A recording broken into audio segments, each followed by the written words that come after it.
We often see ourselves as the peak of human progress, masters of science and technology.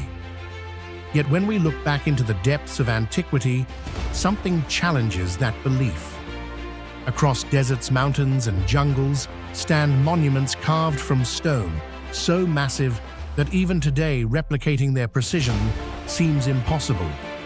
Perfect astronomical alignments, seamless stone joints, and global patterns of geometry hint at knowledge far beyond what history records. Were these civilizations guided by a forgotten science? Or have we simply lost the keys to an ancient understanding of the cosmos? In the arid desert of Giza, where the Egyptian sun beats down upon stones that have defied the passage of time, lies a structure long forgotten. It does not rise as high as the pyramids, nor does it command the fame of the Great Sphinx. Yet it is the Valley Temple, a monument buried beneath ancient sediments that remains the most puzzling enigma of Egypt's ancient legacy. For thousands of years, this structure lay hidden beneath layers of clay, mud, and sand, as if time itself conspired to conceal it from human eyes.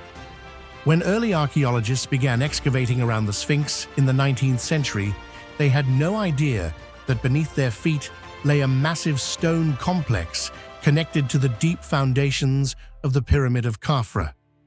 Gradually, in the sunlight, the stones appeared weathered, tightly fitted, and so immense that each block weighed hundreds of tons. What makes the Valley Temple extraordinary is that it resembles no other temple in Egypt. There are no lotus-carved columns, no statues of gods, no hieroglyphs recording the name of a pharaoh. It is utterly bare, only colossal stones, locked together, cold and silent.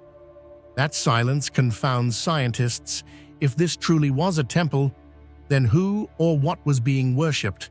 If the Valley Temple truly shows no signs of worship, no carvings, no gods, no hieroglyphs, then what do you think its builders were trying to achieve? Was it a place of ritual, a shelter, a machine, or something far beyond our current understanding of ancient Egypt? Share your theory in the comments below. Your perspective might be the missing piece that helps decode this ancient mystery. The Valley Temple stands as one of the most perplexing structures ever uncovered in Egypt. Its very construction seems to defy the technological limits of its supposed age.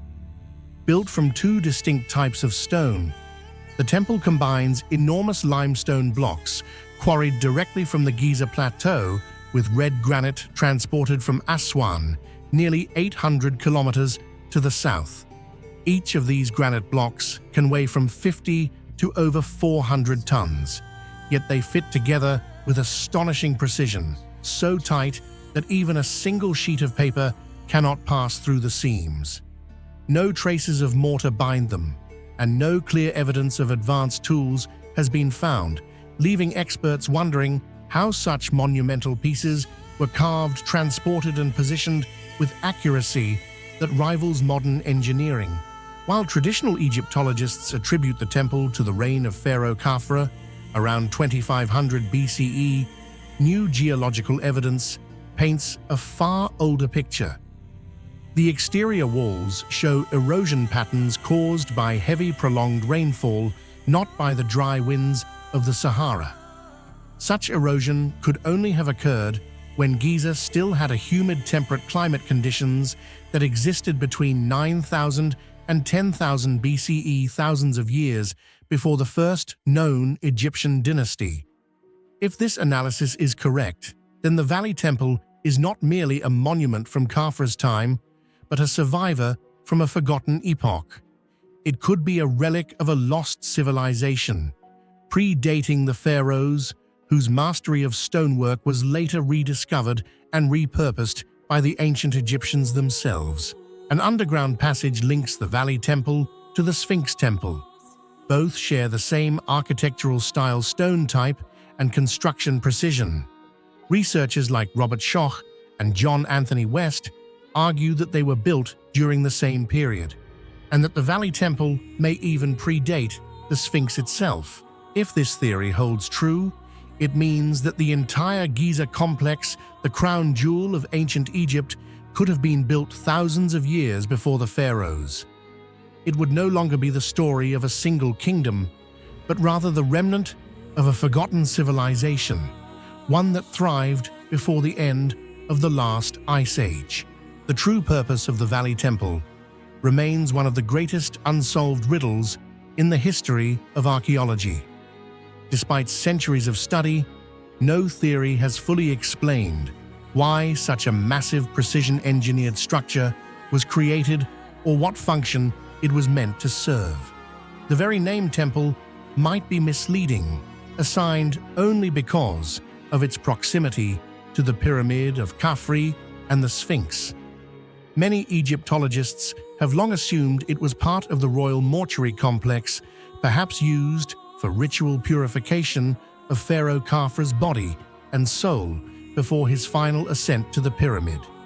Others imagine it as a ceremonial gateway where priests guided the king's spirit toward the realm of the gods, symbolically linking the Nile's life-giving waters with the eternal desert tombs.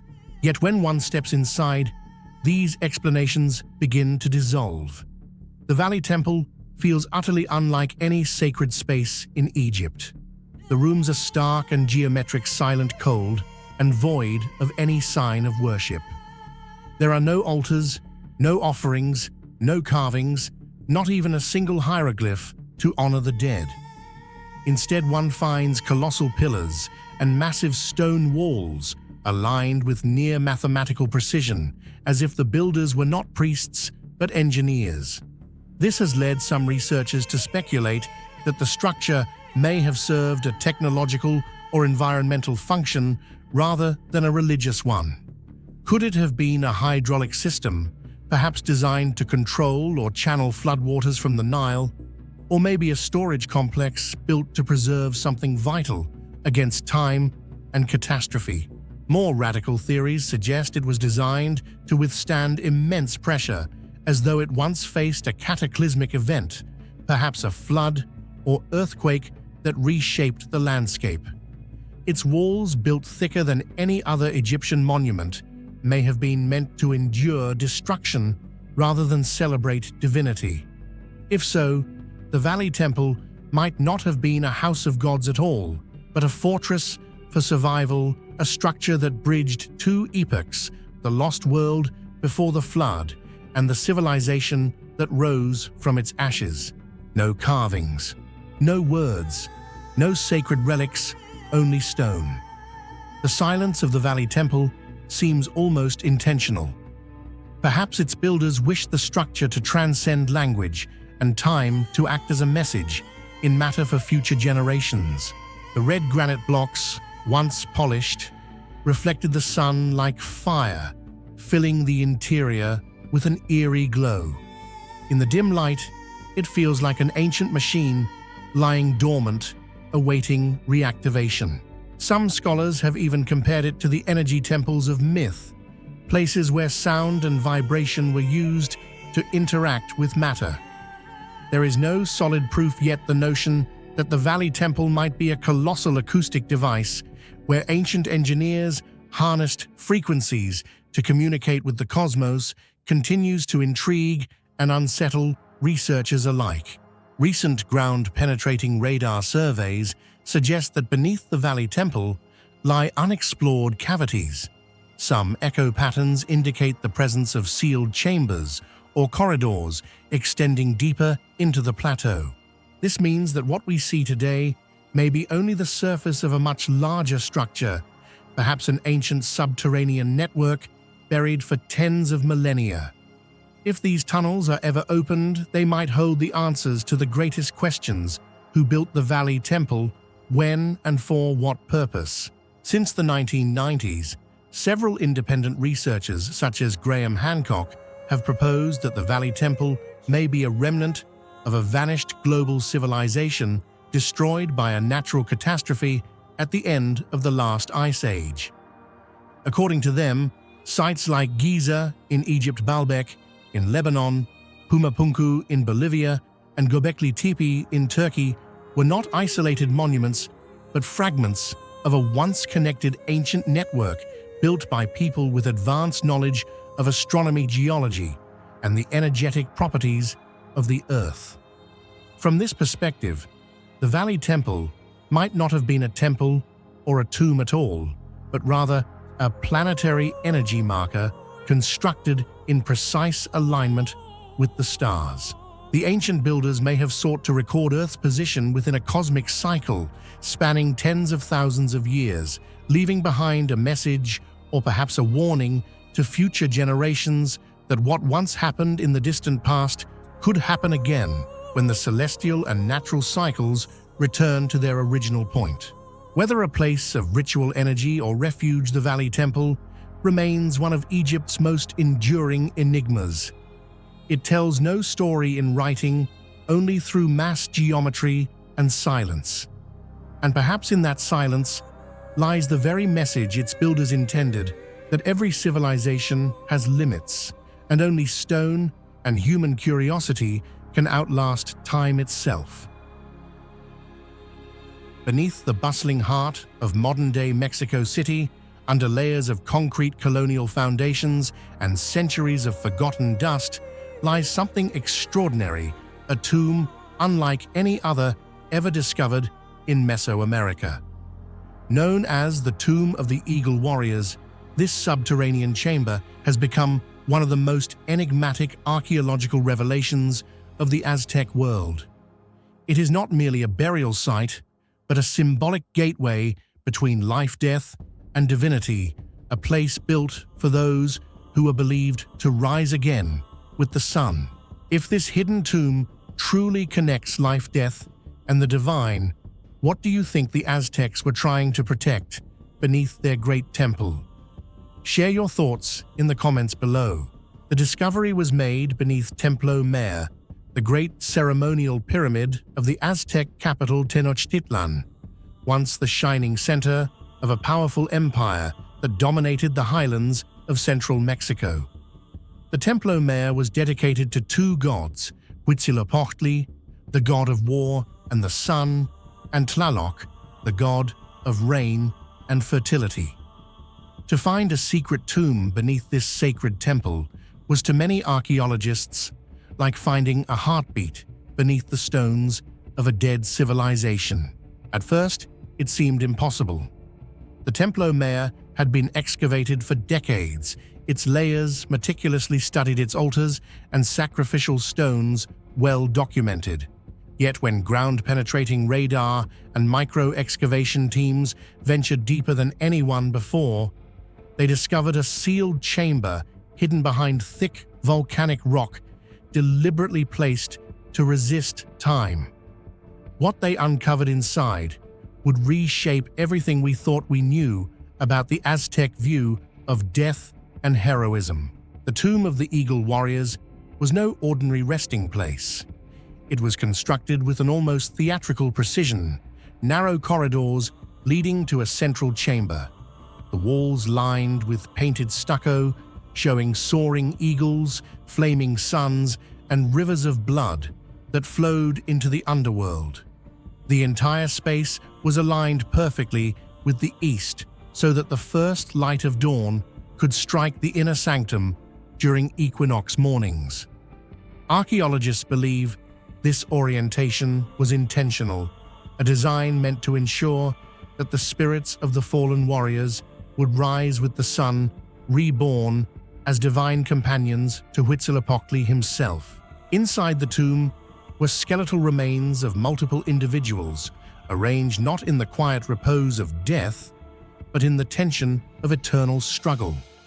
Some were laid out with obsidian blades and feathered shields still at their sides. Others bore signs of ritual sacrifice, skulls, pierced rib cages, opened limbs missing. It was as if this tomb captured the moment between life and transcendence, when the warrior's body was being offered to the gods, his soul already taking flight. But it was the location itself, deep under the Templo Mayor, that truly puzzled researchers. The Aztecs were known for their elaborate temples and ritual architecture, but this chamber was found outside the central ritual axis. It was intentionally concealed under secondary platforms sealed off from the main ceremonial pathways. To reach it, archaeologists had to navigate through what seemed to be layers of symbolic protection: piled stones, hardened clay, and volcanic glass, all designed to hide it from both human and spiritual intrusion. Why would such a sacred and elaborate tomb be hidden rather than displayed as a monument to heroism? One theory suggests that the tomb was built for the emperor's personal guard, an elite order of warriors whose deaths were considered too holy for public ritual. Others propose that it was a secret initiation chamber where chosen warriors underwent the ultimate transformation, dying in ritual combat to be reborn as celestial beings. Another more esoteric hypothesis comes from the alignment of the chamber itself. Some researchers noticed that when sunlight penetrates through a certain slit in the temple's upper platform, it strikes directly onto a carved obsidian disc found inside the tomb, an image of an eagle with its wings outstretched, devouring the heart of a serpent. This scene mirrors the Aztec creation myth, the very vision that led the Mexica people to found Tenochtitlan. Could the tomb hidden under the heart of their sacred temple have been meant as a cosmic microcosm, a symbolic recreation of the birth of the Aztec world itself? The idea becomes even more fascinating when one considers the dual nature of the Templo Mayor. The pyramid had two shrines on top, one for Tlaloc and one for Huitzilopochtli, representing rain and war, fertility and sacrifice. If the visible temple symbolized the balance of earthly powers, then the hidden tomb beneath it might have represented the spiritual foundation, the unseen core that sustained the entire Aztec cosmos. Beneath the place where human hearts were torn from chests in sacrifice, the hearts of the empire's greatest warriors rested forever united with the sun they died to sustain. Archaeologists have also found small ceramic figurines, shells, and obsidian knives around the tomb's entrance, objects used in ritual sealing ceremonies. These items suggest that after the final burial, the chamber was deliberately closed in a sacred rite meant to lock its spiritual energy within the earth. This could explain why it remained undiscovered for so long. It was never meant to be found again. The artistry of the artifacts inside the tomb reveals another layer of the mystery. Among the most stunning discoveries were half-human, half-eagle sculptures, their faces frozen in expressions of ecstasy or agony, impossible to tell which. Each figure seemed to be caught mid-transformation, feathers merging with flesh wings sprouting from human shoulders. These were not mere decorative icons. They embodied the Aztec belief in metamorphosis, the passage from mortal to divine. For the Aztecs, to die in battle or sacrifice was not an end, but the beginning of a sacred flight. Even the stone architecture bears hidden codes. Some walls are covered with tiny carvings of stars and celestial symbols, possibly representing constellations visible at the time of the empire's glory. Others contain geometric patterns that align with the solar calendar, implying that the tomb also functioned as a kind of astronomical observatory, one that operated from beneath the earth rather than above it. The symbolism is powerful. While the temple above reached toward the heavens, the tomb below connected to the underworld, completing the Aztec cosmic trinity of sky, earth, and Mictlan, the realm of the dead.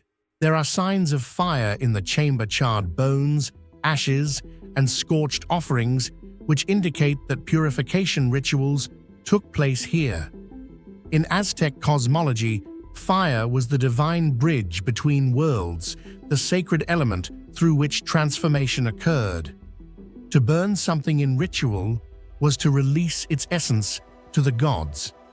Thus, the flames that once danced inside the tomb may have been seen as carrying the warriors' souls upward toward the eternal dawn. Yet not all mysteries of the tomb of the eagle warriors are spiritual. Some are architectural. How did the Aztecs manage to build such a precise and enduring chamber beneath their most sacred temple without destabilizing it? The engineering required is astonishing layers of volcanic stone arranged in interlocking patterns, ensuring both strength and seismic resistance.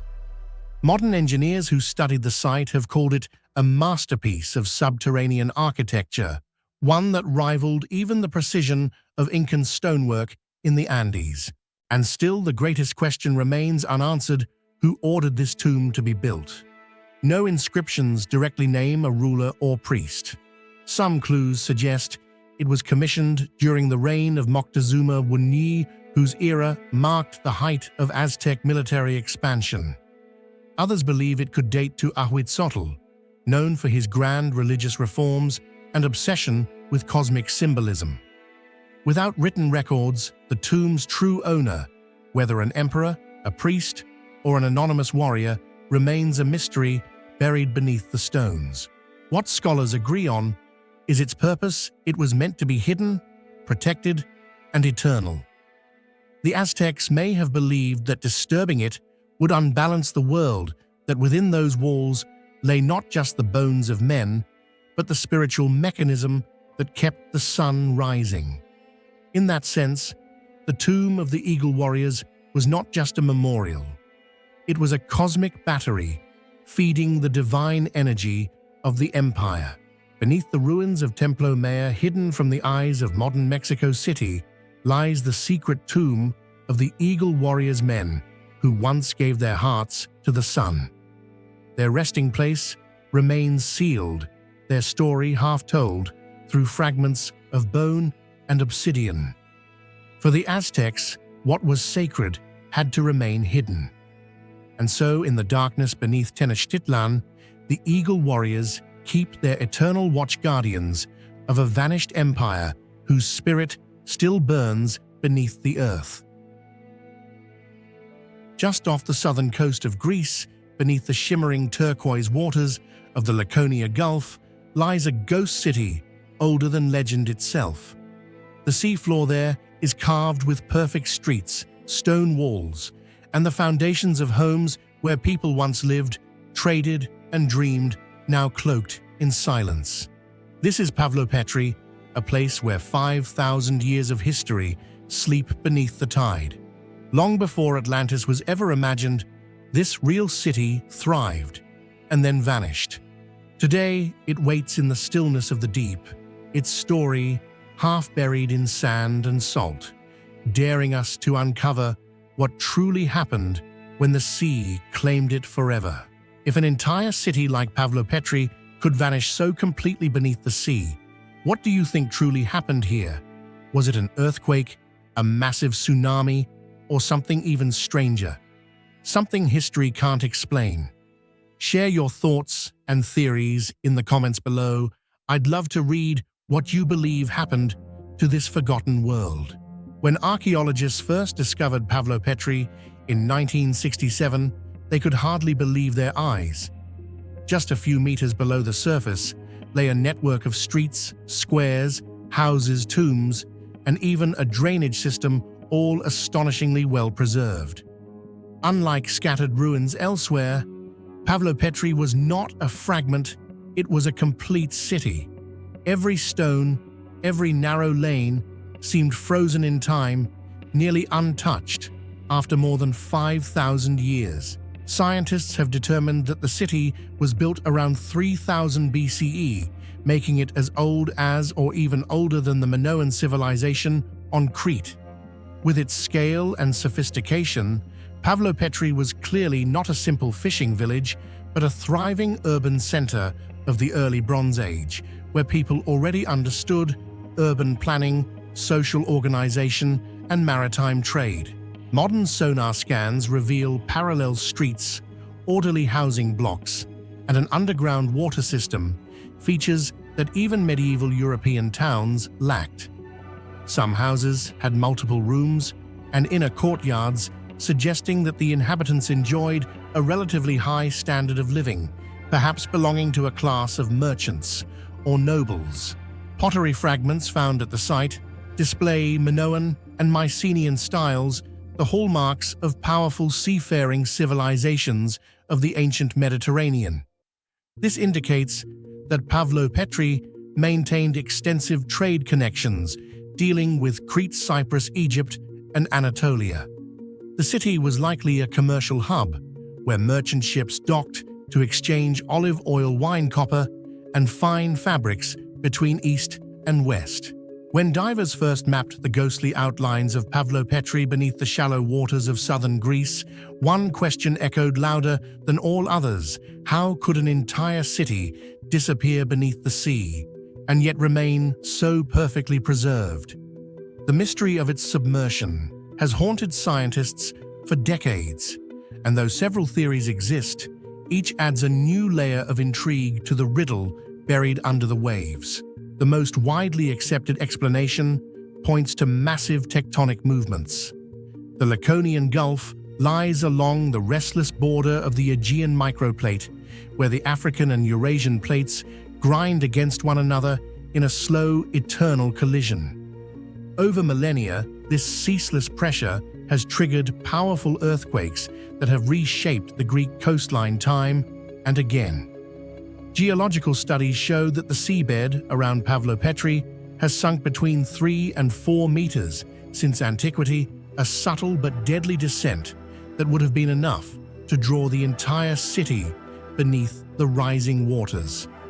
One violent tremor, perhaps accompanied by a sudden shift of the seabed, might have tilted the land, downward flooding streets that once rang with life. But earthquakes alone might not tell the whole story. Around 1600 BCE, one of the most cataclysmic volcanic eruptions in human history tore apart the island of Thera, modern-day Santorini. The explosion hurled ash and pumice high into the stratosphere, darkening skies across the Mediterranean. The collapse of the volcanic caldera unleashed tsunami waves towering up to 30 meters, sweeping outward across the Aegean Sea. Pavlopetri lay directly along their likely path. Imagine for a moment the unimaginable, a sudden wall of water racing toward the shore, smashing through stone walls and wooden beams, tearing apart homes and temples in a single, devastating instant. The city that had thrived for centuries may have been obliterated in one night of chaos, its ruins scattered and then blanketed by the sediments of the returning tide. Yet there is also a quieter theory, one that sees Pavlopetri not as a victim of catastrophe, but of time itself. As the last ice age ended, melting glaciers caused global sea levels to rise steadily. Over generations, what had once been fertile coastal plains became marshes, then tidal flats, and finally shallow lagoons. The people of Pavlopetri may have watched the water inch closer every year, creeping into their fields, flooding their courtyards, until one day they could no longer resist. They would have packed their belongings and sailed away, leaving behind their homes to the mercy of the sea. In this view, Pavlopetri did not die violently, but faded, gently drowned by centuries of gradual change, rather than a single cataclysm. What astonishes researchers most is that despite millennia underwater, Pavlopetri remains almost perfectly intact. There are no signs of fire or volcanic destruction, only the quiet descent of stone into silence. Some researchers call it an archaeological miracle, as salt water, normally the enemy of ancient ruins, has become their unlikely guardian here. In 2009, a joint team from the University of Nottingham and UNESCO launched a groundbreaking underwater project. Using diving robots, laser scanning, and 3D modeling, they digitally resurrected the lost city. The data revealed over 15 buildings, 12 streets, 2 cemeteries, and traces of an ancient harbor. They even found grooves in stone, caused by ships docking, proving that Pavlopetri once bustled as a busy seaport. Every shard of pottery and every weathered wall tells a fragment of the story. Perhaps in its final days, the inhabitants saw strange signs, the land trembling waters creeping closer, the sun distorted in the mist.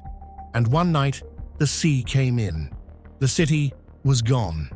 Its houses were never rebuilt. Its name was erased. Some scholars have dared to compare Pavlopetri to the legendary city of Atlantis described by Plato. Of course, Pavlopetri is smaller and less grand, but the parallels are haunting a prosperous city suddenly swallowed by the sea, forgotten for millennia, then rediscovered. Could this be the real echo of the myth of Atlantis? Today, Pavlopetri still rests quietly beneath calm, shallow waters only a few dozen meters from the shore. Gentle currents glide over crumbled walls and moss-covered stones. If you dive there, you can walk along a 5,000-year-old street, touching the floors of houses where people once lived and dreamed. Everything remains in place, silent, timeless. Scientists continue to study Pavlopetri, recreating every wall and pathway in virtual space. Their goal is to rebuild the entire city in digital form, allowing future generations to explore the Bronze Age world without diving beneath the sea. Yet, despite all the technology, the true reason for Pavlopetri's submersion remains unsolved. Perhaps it was an earthquake, perhaps a tsunami, or perhaps the slow, imperceptible work of nature. Whatever the cause, Pavlopetri endures as a profound reminder of how fragile civilizations are, how everything we build, no matter how magnificent, can be erased by a single wave. And as the still sea reflects the golden light of sunset, one cannot help but wonder, was Pavlopetri merely a drowned city or a message from the past to the future? A whisper across time telling us that no civilization is truly immortal, and that sometimes the greatest stories lie buried beneath the waves, waiting to be told again. Long before the legend of Atlantis was ever written, a real city stood on the edge of the Aegean Sea, vibrant, artistic, and alive with trade and color. Its streets echoed with the laughter of children, its walls glowed with murals of sailors' flowers and festivals. And then, in a single moment, it vanished. Buried beneath a mountain of volcanic ash on the island of Santorini, Akrotiri slept for over 3,600 years, its people gone. Its story silenced, its beauty perfectly preserved. When archaeologists finally uncovered it, they found not ruins, but a city frozen in time, multi-story houses, frescoes still bright, with paint pottery untouched by decay. They called it the Pompeii of the Aegean. Yet Akrotiri is older, more mysterious, and far more haunting. Because unlike Pompeii here, there are no bodies, no treasures, and no signs of panic, only silence. A silence so complete, it feels alive, as if the city itself still waits beneath the ash for someone to remember its name. What do you think happened to the people of Akrotiri? Did they escape before the eruption, or did something far stranger occur? Share your theory in the comments below. Archaeologists believe Akrotiri flourished around 1600 BCE, during the peak of the Minoan civilization, one of Europe's earliest and most sophisticated cultures. The city stood by the sea with stone-paved streets, multi-story houses, balconies, staircases, and remarkably, a dual plumbing system, one for fresh water and one for wastewater, a level of urban engineering, rare for its age. Its walls were covered in vivid frescoes depicting scenes of daily life rituals and maritime trade, women carrying flowers, children boxing seabirds, flying over rolling blue waves. There were no fortifications, no weapons, no signs of war, only art, commerce, and peace. Akrotiri seemed to embody a society built on aesthetics, harmony, and order, in tune with the sea and the rhythms of nature. And then disaster struck.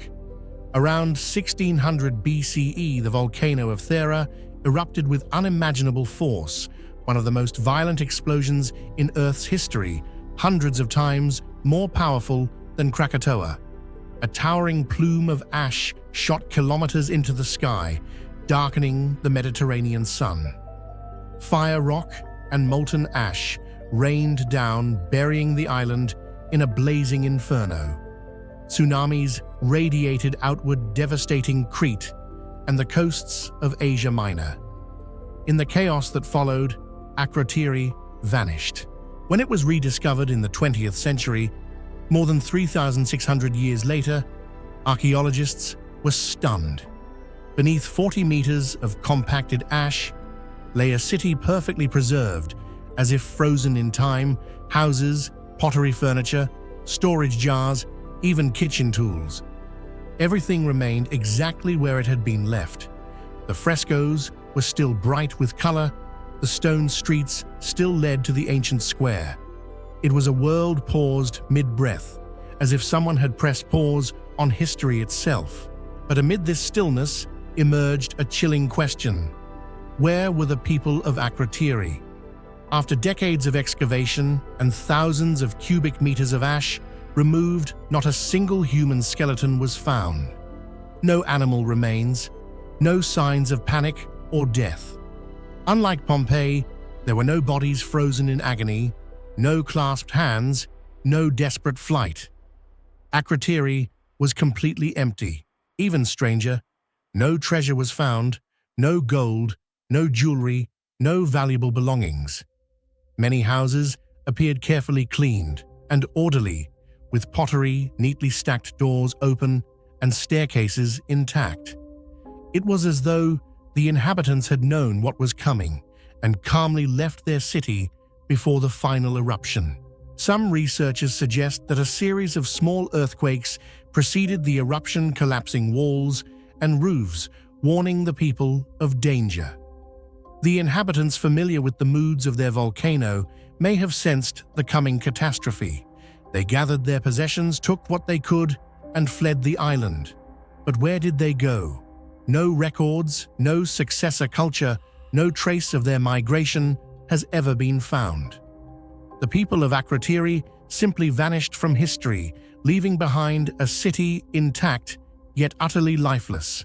The mystery of Akrotiri's vanished inhabitants has given rise to some of the most fascinating theories in archaeology. Many scholars suggest that the people of Akrotiri may have fled to Crete, the center of the Minoan world, just before the volcano erupted. Trade links between the two islands were strong, and such an evacuation would have been possible. Yet fate was merciless. The same eruption that buried Akrotiri is believed to have triggered tsunamis up to 15 meters high, devastating Minoan ports and possibly collapsing the entire civilization. Other researchers turn their eyes southward toward Egypt. Among Akrotiri's murals are depictions of monkeys, papyrus, and exotic flora that never grew in the Aegean.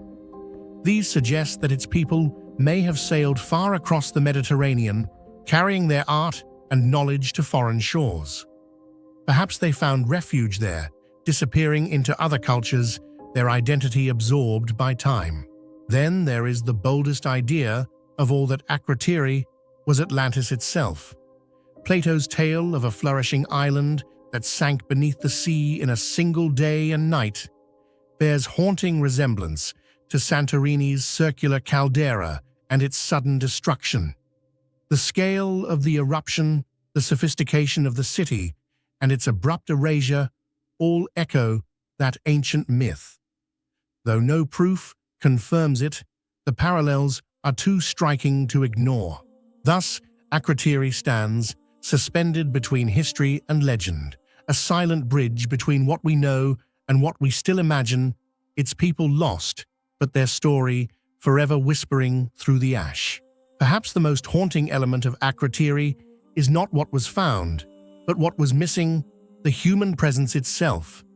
It is not death that chills the soul here, but perfection, a city still warm with life, yet utterly devoid of it. Each room, each wall seems to echo faintly with laughter, footsteps, and children's play, now buried beneath a silence as dense as stone. When the archaeologists' lamps illuminate the still bright colors of those ancient frescoes, reds, yellows, blues, untouched for 3,600 years, one feels as though peering through a window in time into a moment preserved in ash. The people escaped, but their story remained trapped forever within the dust. Akrotiri is more than ruins. It is a silent warning from the earth itself. A brilliant civilization once stood here with art, architecture, and order, yet a single eruption erased it all. Today, its empty houses and untouched frescoes whisper of a city that left and never returned. No bodies, no screams, only silence. A reminder that every empire, no matter how great, lasts only as long as the earth allows. In the dusty archives of Topkapi Palace, Istanbul, there lies a torn fragment of parchment, a map drawn in 1513 by an Ottoman admiral named Piri Reis. Only 1/3 of it survives, yet this fragment has ignited one of the greatest cartographic enigmas in human history. For more than 5 centuries, scholars, explorers, and skeptics have argued over what it truly represents. Was it simply the work of a gifted Renaissance navigator, or the last surviving copy of a map far older than civilization itself, a relic of an ancient global knowledge long forgotten? When modern scientists examined the surviving section in the 20th century, they were astonished. The coastlines of South America and West Africa were drawn with uncanny accuracy far beyond the navigational knowledge of the early 1500s. Even more shocking was a section at the bottom of the map, a landmass that appeared to match Antarctica, but not as we know it today. The continent was shown without its ice cap, displaying a rocky coastline revealed only by modern satellite radar that peers through miles of frozen crust. How could a 16th century sailor possibly have known the true shape of a continent buried under ice for thousands of years? If Piri Reis truly copied an ancient map that existed before our civilization, which civilization do you think created it? Or do you believe it's simply a strange historical coincidence? Share your thoughts in the comments below. I'd love to know which theory you believe in more. Piri Reis himself left behind a clue. In careful Ottoman script along the edge of the map, he wrote, "I have compiled it from about 20 charts and 8 mappae mundi drawn in the days of Alexander, and from Portuguese maps of India and China, and also from a map of Columbus." He never claimed to have drawn the world from his own voyages. Instead, he assembled fragments from older sources, some already ancient in his day. Those notes transformed the Piri Reis map from a curiosity into a window into deep time. Historians soon noticed something else.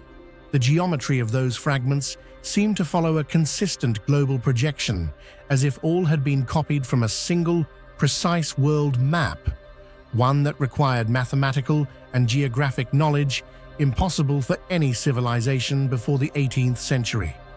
This realization sparked a radical hypothesis. Perhaps the Ottoman admiral had inadvertently preserved the last traces of a prehistoric global charting tradition. But who could have drawn such a map? Some point to the Library of Alexandria, the ancient Egyptian repository of all world knowledge burned in waves of conquest. Others suggest the Greek navigators of the Ptolemaic era, who may have inherited star maps and distance charts from even earlier seafaring peoples.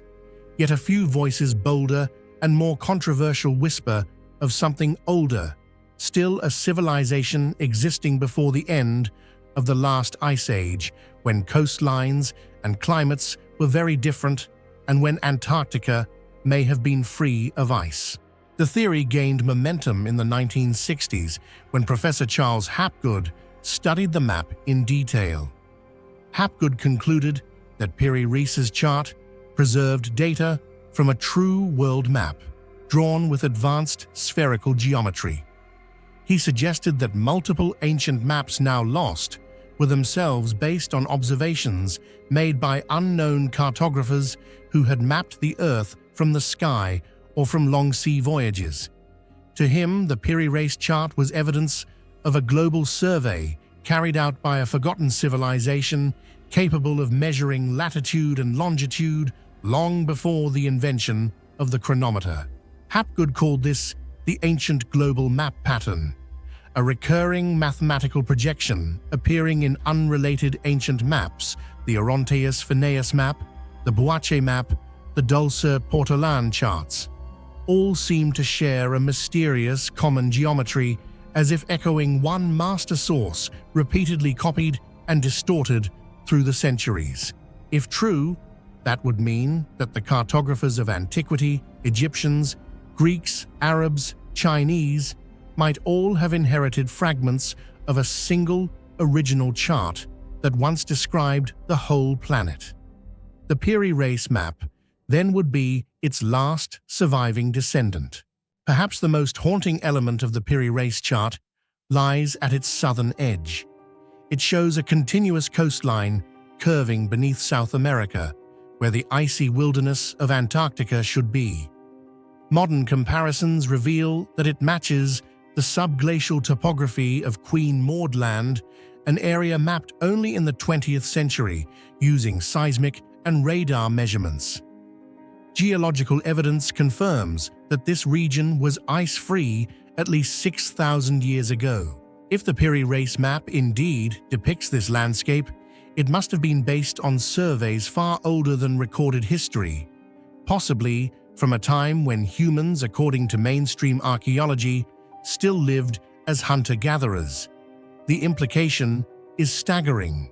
Someone somewhere knew the true shape of the southern continents thousands of years before modern civilization. Where could such knowledge have come from? Some researchers point toward the seafaring cultures of pre-dynastic Egypt, the Phoenicians, or the mysterious sea peoples.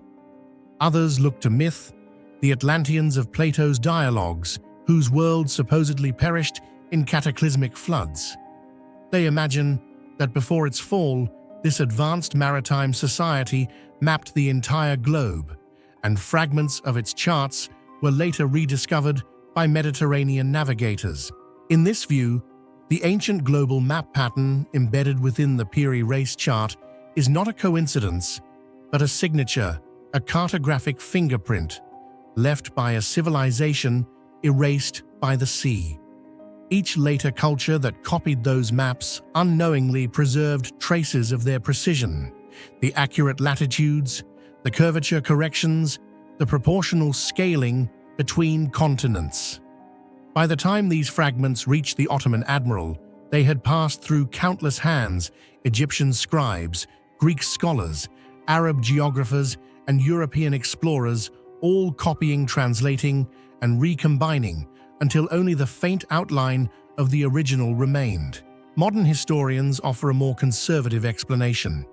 They argue that the apparent accuracy is exaggerated by coincidence and misinterpretation. The Antarctica segment, they say, might simply depict the Patagonian coast of South America, stretched by cartographic error. Piri Reis, a skilled but limited compiler, may have stitched together Portuguese and Arabic Portolan charts of the Atlantic, each drawn with local precision but global distortion. Still, this reasoning fails to explain the projection's consistency. Even if accidental, the map's mathematical alignment with a modern spherical Earth remains eerily precise. It is as though, in a mosaic made of ancient fragments, the underlying pattern of a perfect circle still shines through. The mystery of the Piri Reis map endures because it touches something profound: the fear that we have forgotten who we once were. Every civilization builds upon the ruins of another. Every chart is a palimpsest of older knowledge. Whether the ancient global map pattern truly originates from a prehistoric survey or is merely the product of human genius, repeated across ages, its existence reminds us of a deeper continuity in human curiosity, the urge to measure, to map, to understand the world as a whole. Perhaps that is the real secret hidden within the map's faded ink. Not proof of Atlantis, but proof that the dream of global knowledge, the belief that Earth is knowable, predates history itself. The lost maps of the ancients may be gone, but their pattern lives on in every globe, every satellite image, every explorer's heart that still looks to the horizon and wonders what lies beyond. If an ancient world map truly once existed, drawn before ice buried Antarctica and before history began, who were its creators? Were they merely early humans more capable than we imagined, or heirs of a civilization erased by time? The parchment of Piri Reis does not answer. It only whispers across 5 centuries. Knowledge is never truly lost, only forgotten, waiting to be found again. Along the southern banks of the Nile, where the red sands of the Nubian desert merge with the blazing sun, the rock-cut temples lie hidden within the earth, standing silent for thousands of years. These are known as the Nubian rock-cut temples, monuments carved directly into sandstone cliffs, a testament to the extraordinary craftsmanship of the ancient Egyptian civilization that once extended deep into present-day Sudan. Yet what truly haunts archaeologists is not the visible grandeur above ground, but the mysterious lower chambers beneath, places where sunlight almost never reaches and where many believe the oldest secrets of humankind still sleep. If these hidden lower chambers truly guard the oldest secrets of humanity, what do you think lies beneath them? A lost scientific knowledge, a spiritual gateway, or something else entirely? Share your thoughts in the comments below. I'd love to hear your theories. The surfaces of temples, such as Soleb Amara West and Gebel Barkal, still preserve intricate carvings of pharaohs and gods. But when archaeologists first descended into the subterranean layers, they realized these were not mere burial sites or storage chambers. Narrow, twisting corridors without formal entrances had been carved straight into the solid bedrock, plunging dozens of meters below ground, creating the sensation of a labyrinth. Some rooms were barely shoulder-high, others opened suddenly into vertical shafts, as if designed to channel light from above. Curiously, while the upper temples clearly followed Egyptian styles, with columns, reliefs, and rituals devoted to Ra, the underground chambers revealed a different culture altogether. Figures with Nubian features, dark skin, high foreheads, curly hair appeared alongside strange symbols unseen in Egyptian hieroglyphs. Some markings resembled Meroitic script, the language of the Kushite kingdom still undeciphered today. Scholars believe that here, Nubian priests quietly merged Egyptian beliefs with local spirituality, creating a secret cult focused on death, rebirth, and the energy of the soul. In the 1970s, when French and Sudanese archaeologists excavated the deepest section of the Soleb Temple, they uncovered something that astonished the scientific community. The lower walls were not made entirely of natural sandstone like the rest of the structure. Instead, they contained a dark, slightly metallic mineral compound with weak magnetic properties, completely different from the surrounding rock. Spectral analysis revealed that the main components were hematite mixed with manganese and magnetite minerals not naturally found within hundreds of kilometers of the site. This discovery raised a series of questions. Why did the ancient Nubians choose this material? Where did they obtain it? And was it merely decorative, or did it hold some spiritual or energetic significance that we have yet to understand? According to geologists, the source of these stones could only have been the distant border regions near Chad or the western Egyptian desert, more than 500 kilometers away from Soleb. In an era without wheels or beasts of burden, transporting tens of tons of rock across such arid terrain and fierce sandstorms would have been almost impossible. Yet when these blocks were found perfectly aligned within the temple's deepest chambers, fitted with astonishing precision, buried in darkness with no natural light, it became undeniable that the Nubians possessed a level of technology or transportation knowledge far beyond what we understand today. A bold hypothesis emerged after detailed analysis of the mineral samples. These materials were not merely construction stones, but may have been deliberately chosen for their spiritual and energetic significance. In ancient belief, hematite, a dark red iron ore, was regarded as the blood of the earth, symbolizing vitality and the bond between humans and the soul of the planet.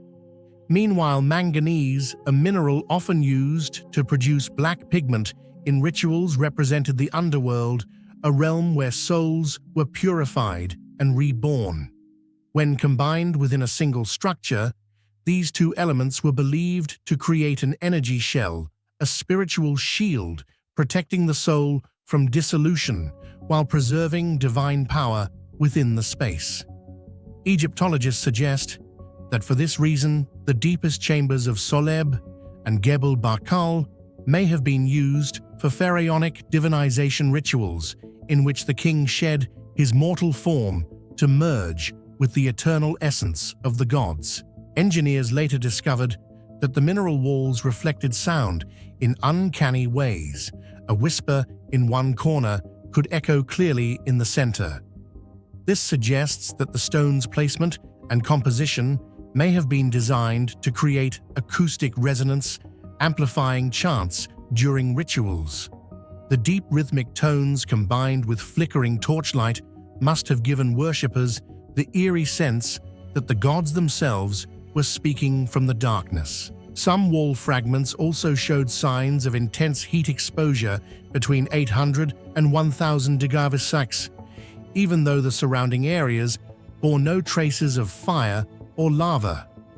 Researchers theorized that the builders may have heated the rock with fire and cooled it rapidly with water, producing a hardened, glossy surface. Others speculated that these marks resulted from rituals involving solar energy, where fire symbolized the divine essence sealed within stone. What deepens the mystery further is that no ancient texts ever mention these underground chambers. On a wall of the Soleb temple, a single cryptic line was found.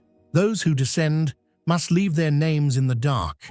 Scholars interpret this as a reference to a soul-binding ritual in which initiates buried their true names to renounce earthly identity. If so, the hematite walls were more than mere architecture. They were the threshold between humanity and divinity, between life and the realm of the dead. Modern seismic and ground-penetrating radar scans suggest that beneath sites like Amara West, voids more than 30 meters deep remain unexplored. Yet excavations were halted because the area now lies within protected zones near the Aswan Dam. Much of these lower structures have since been submerged under Lake Nasser, forever hidden beneath the waters. Many researchers believe that we have uncovered only the surface of this mystery, and that the deeper layers could redefine our understanding of Nubian technology and faith. A question continues to haunt archaeology: if the Nubians transported and embedded rare minerals in rooms no one could see, was it purely for religion or evidence of a lost scientific understanding of matter and energy? Some scientists theorize that the stone's magnetic properties may have been used for orientation or to create static fields during rituals. Though unproven, these ideas strengthen the sense that ancient people grasped natural energy principles far more deeply than we assume. Today, as the sun sets over the Sudanese desert, the final rays still illuminate the colossal statues at Abu Simbel's symbols of power and devotion. But deep beneath the rock, within utter darkness, the mineral-stained walls endure like the skin of the earth itself, preserving the breath of a vanished civilization.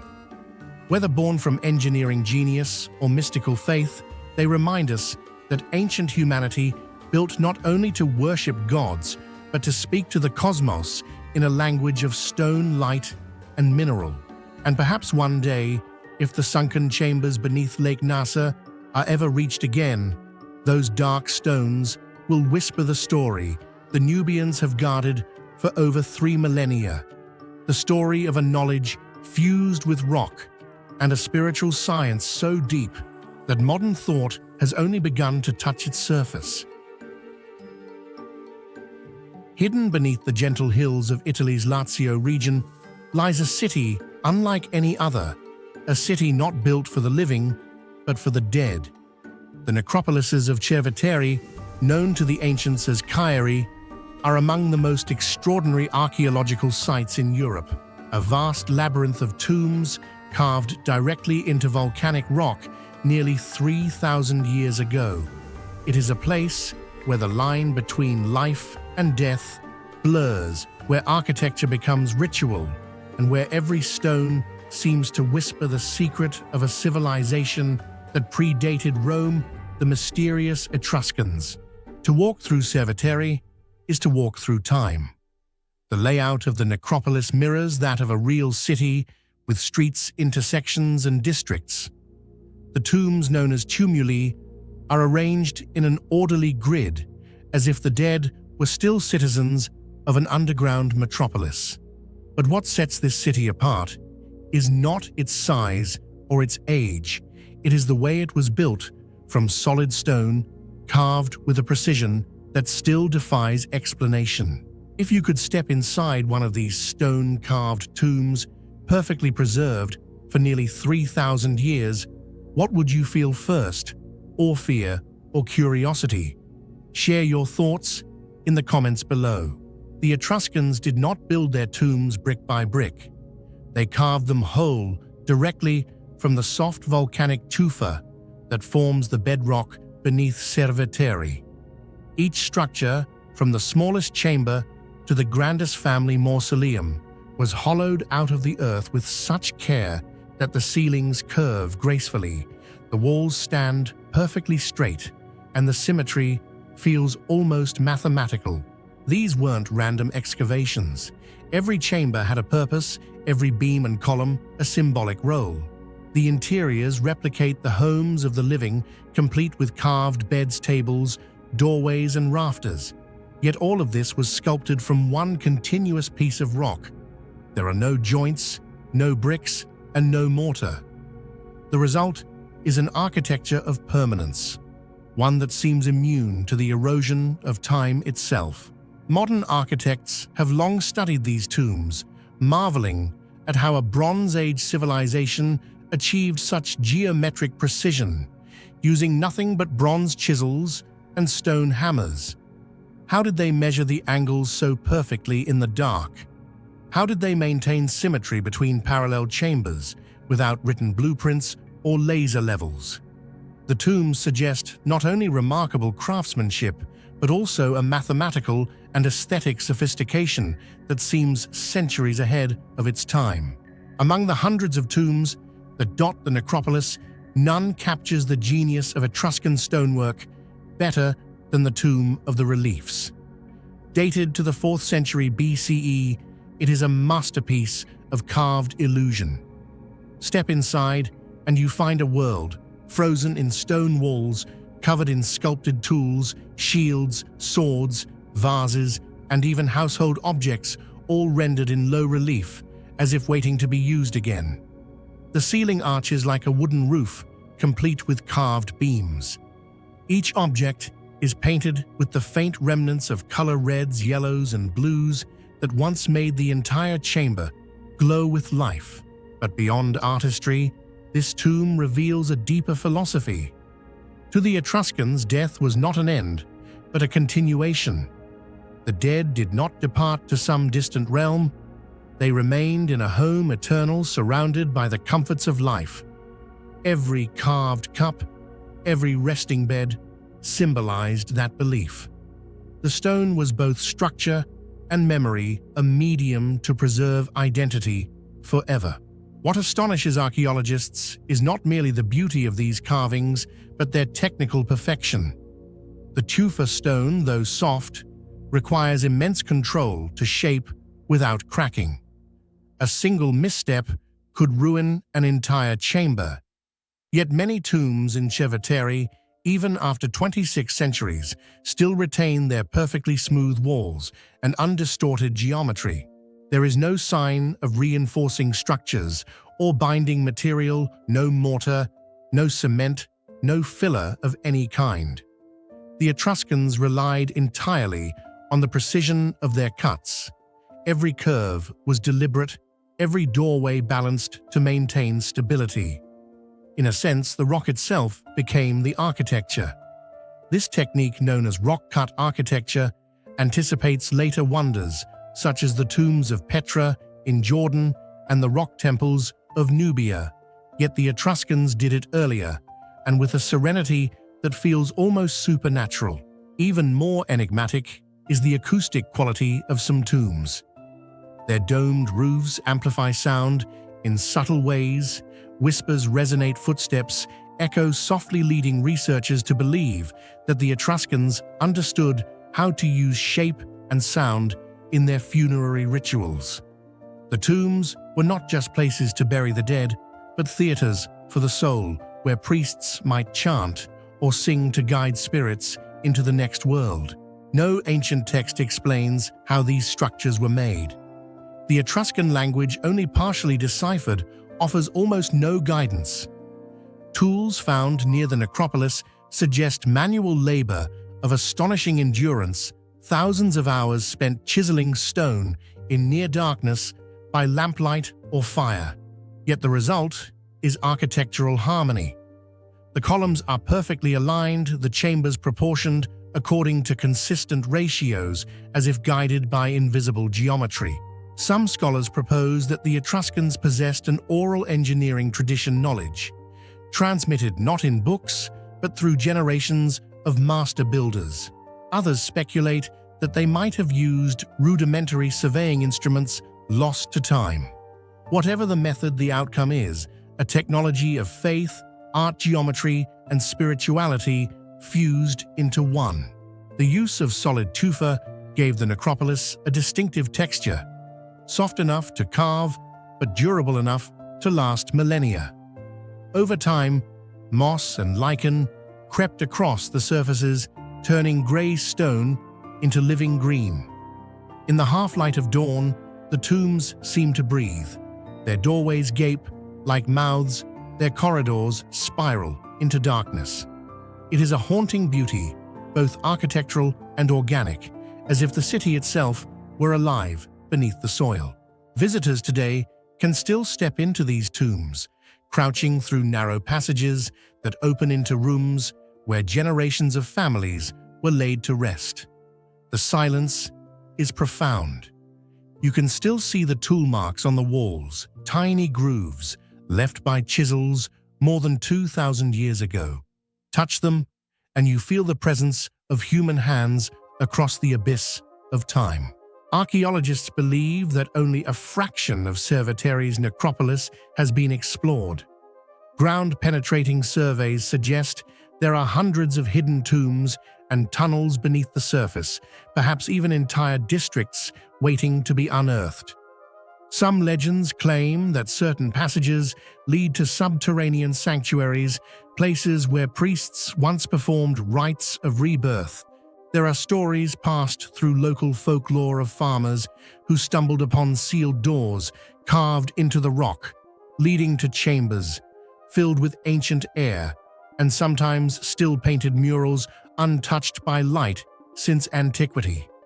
Each discovery deepens the mystery, hinting that the Etruscans built not only for the dead, but also to preserve their secrets from the living. At its core, Cerveteri is more than a cemetery. It is a philosophical statement in architecture. To carve one's home from a single block of earth is to deny decay.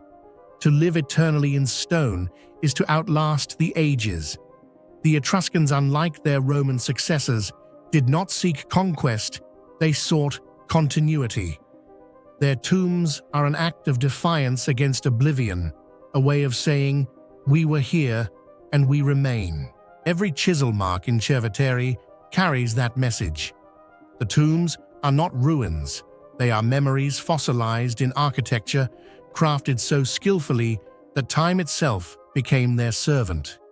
Even as centuries turned and empires rose and fell, the city of the dead endured silent and intact beneath its blanket of earth.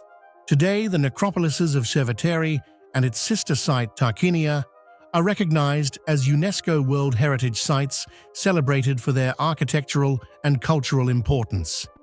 Yet even now, we understand only fragments of what they meant to their builders. Who first designed these tombs? Why such reverence for precision and symmetry?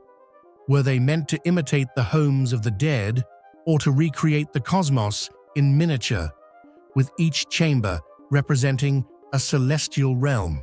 Without the ability to fully read their language, the answers remain elusive. But perhaps the Etruscans never intended to be fully understood.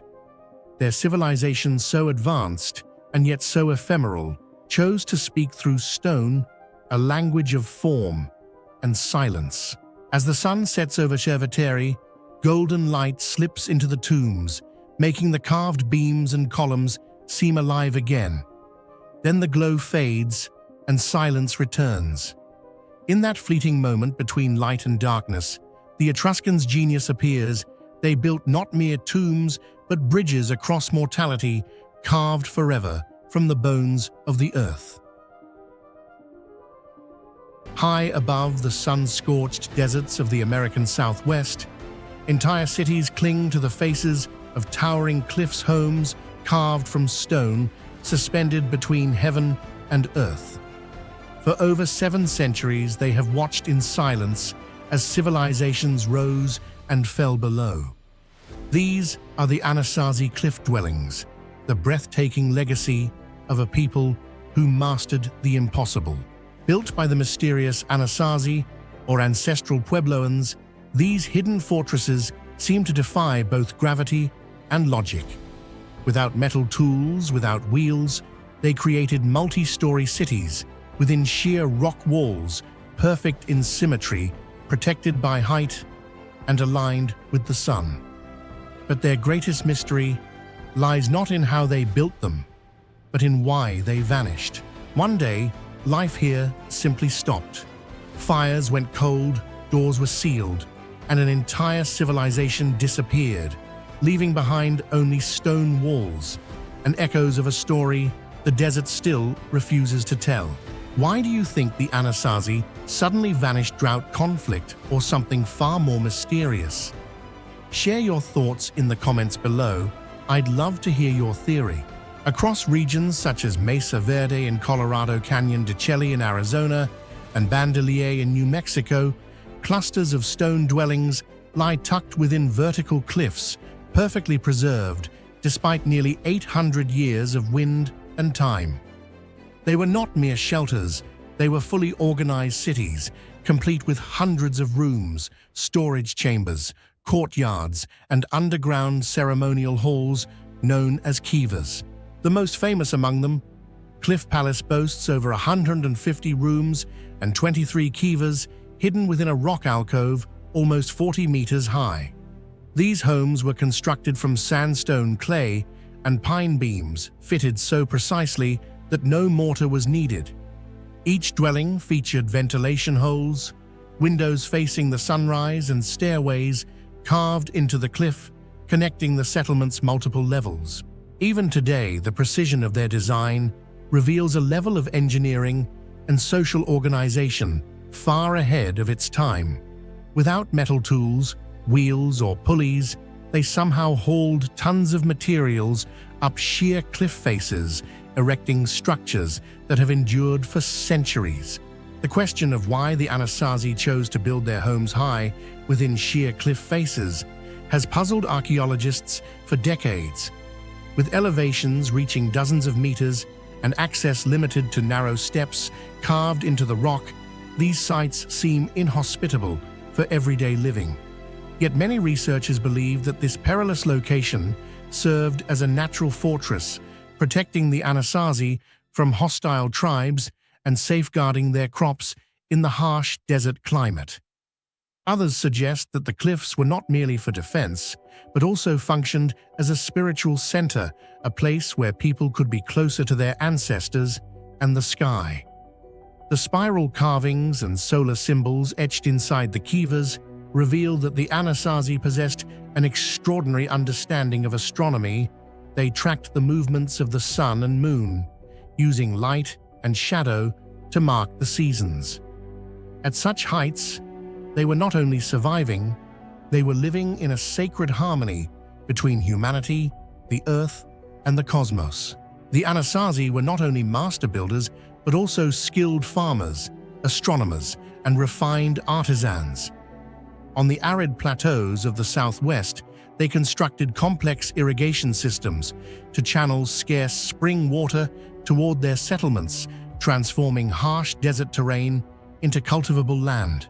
They grew corn beans and squash, the sacred three sisters, symbolizing life and the balance of nature, while developing efficient food storage methods to endure long seasons of drought. Their tools, crafted from stone, bone, and wood, display such remarkable precision that archaeologists believe the Anasazi achieved a level of technological sophistication far ahead of their time. Moreover, the arrangement of their cliff dwellings reveals a scientific understanding of light and aerodynamics. In summer, sunlight rarely penetrated the interiors, keeping rooms cool. In winter, it filtered through narrow openings, providing warmth. Every detail reflects the astonishing adaptability of humankind to an unforgiving environment where knowledge and instinct merged seamlessly in the struggle to sustain life. Inside these sacred chambers, archaeologists have uncovered spiral carvings, humanoid figures with large heads and elongated limbs, and drawings resembling stars, rays of light, and winged beings. Modern researchers interpret these as symbols of a spiritual journey, passage from one world to another, or perhaps records of astronomical events. Yet for those intrigued by ancient mysteries, they may represent encounters with visitors from the sky, beings the Anasazi regarded as divine.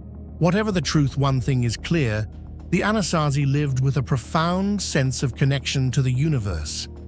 Their kiva rituals, conducted in circular underground chambers, symbolized emergence from the womb of the Earth Mother. For them, nature, ancestry, and the cosmos were one continuous thread of existence. Around 1275 to 1300 AD, everything changed. Archaeologists discovered that every major Anasazi settlement was suddenly abandoned. There were no signs of war, no burn marks, no hurried burials. It was as if the people had quietly packed up and left, never to return. At Mesa Verde, cooking pots, tools, and even stored grain were left untouched.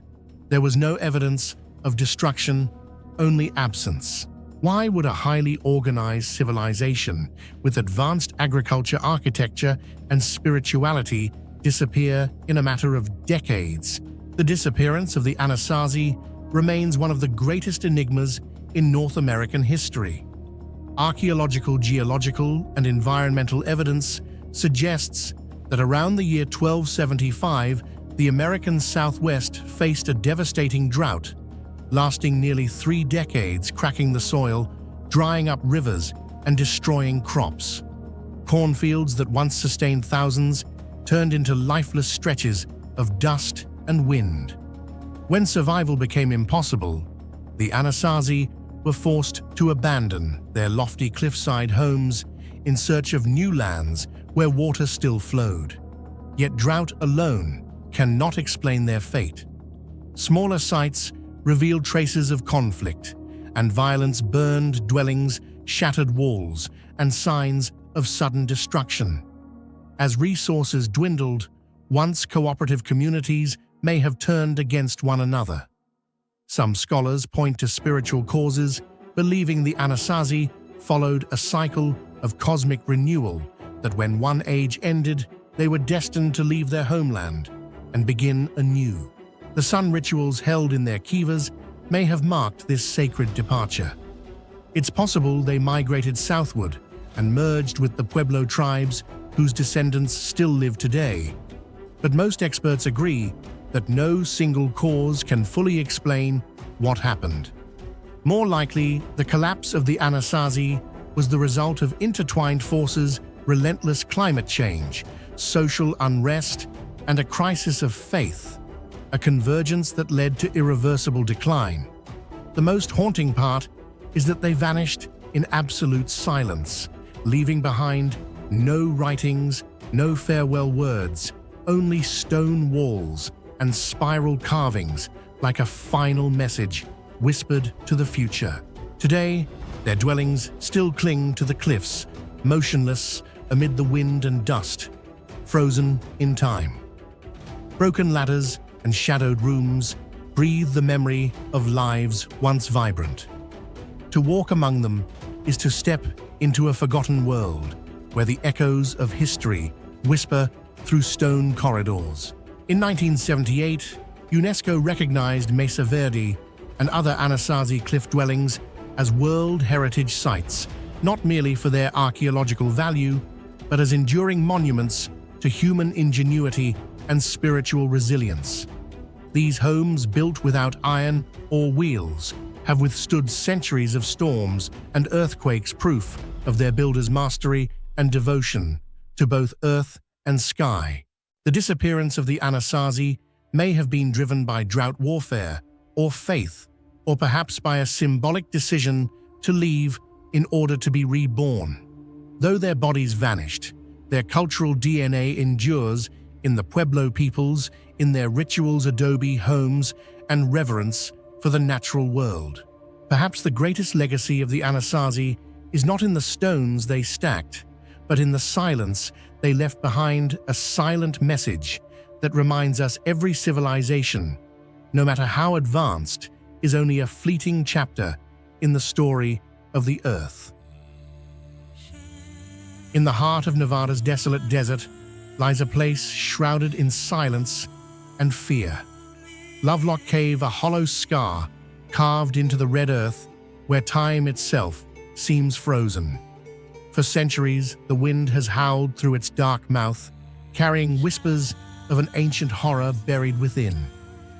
Then, over 100 years ago, miners digging for bat guano uncovered something that defied logic: the remains of giant humans, their hair still burning red after thousands of years. What began as a simple excavation soon spiraled into one of the most haunting archaeological mysteries in North America. Who were these beings? Why did they have flaming red hair, a trait unknown among native tribes? And why were their bones found amid thick layers of ash, as if an entire race had been burned out of existence? The answers, scattered between legend and forbidden history, lie hidden beneath the sands of Lovelock, a cave that still guards secrets humanity was never meant to uncover. What do you think really happened inside Lovelock Cave? Were these red-haired giants real people from a forgotten civilization, or just another legend lost to time? Share your thoughts in the comments below.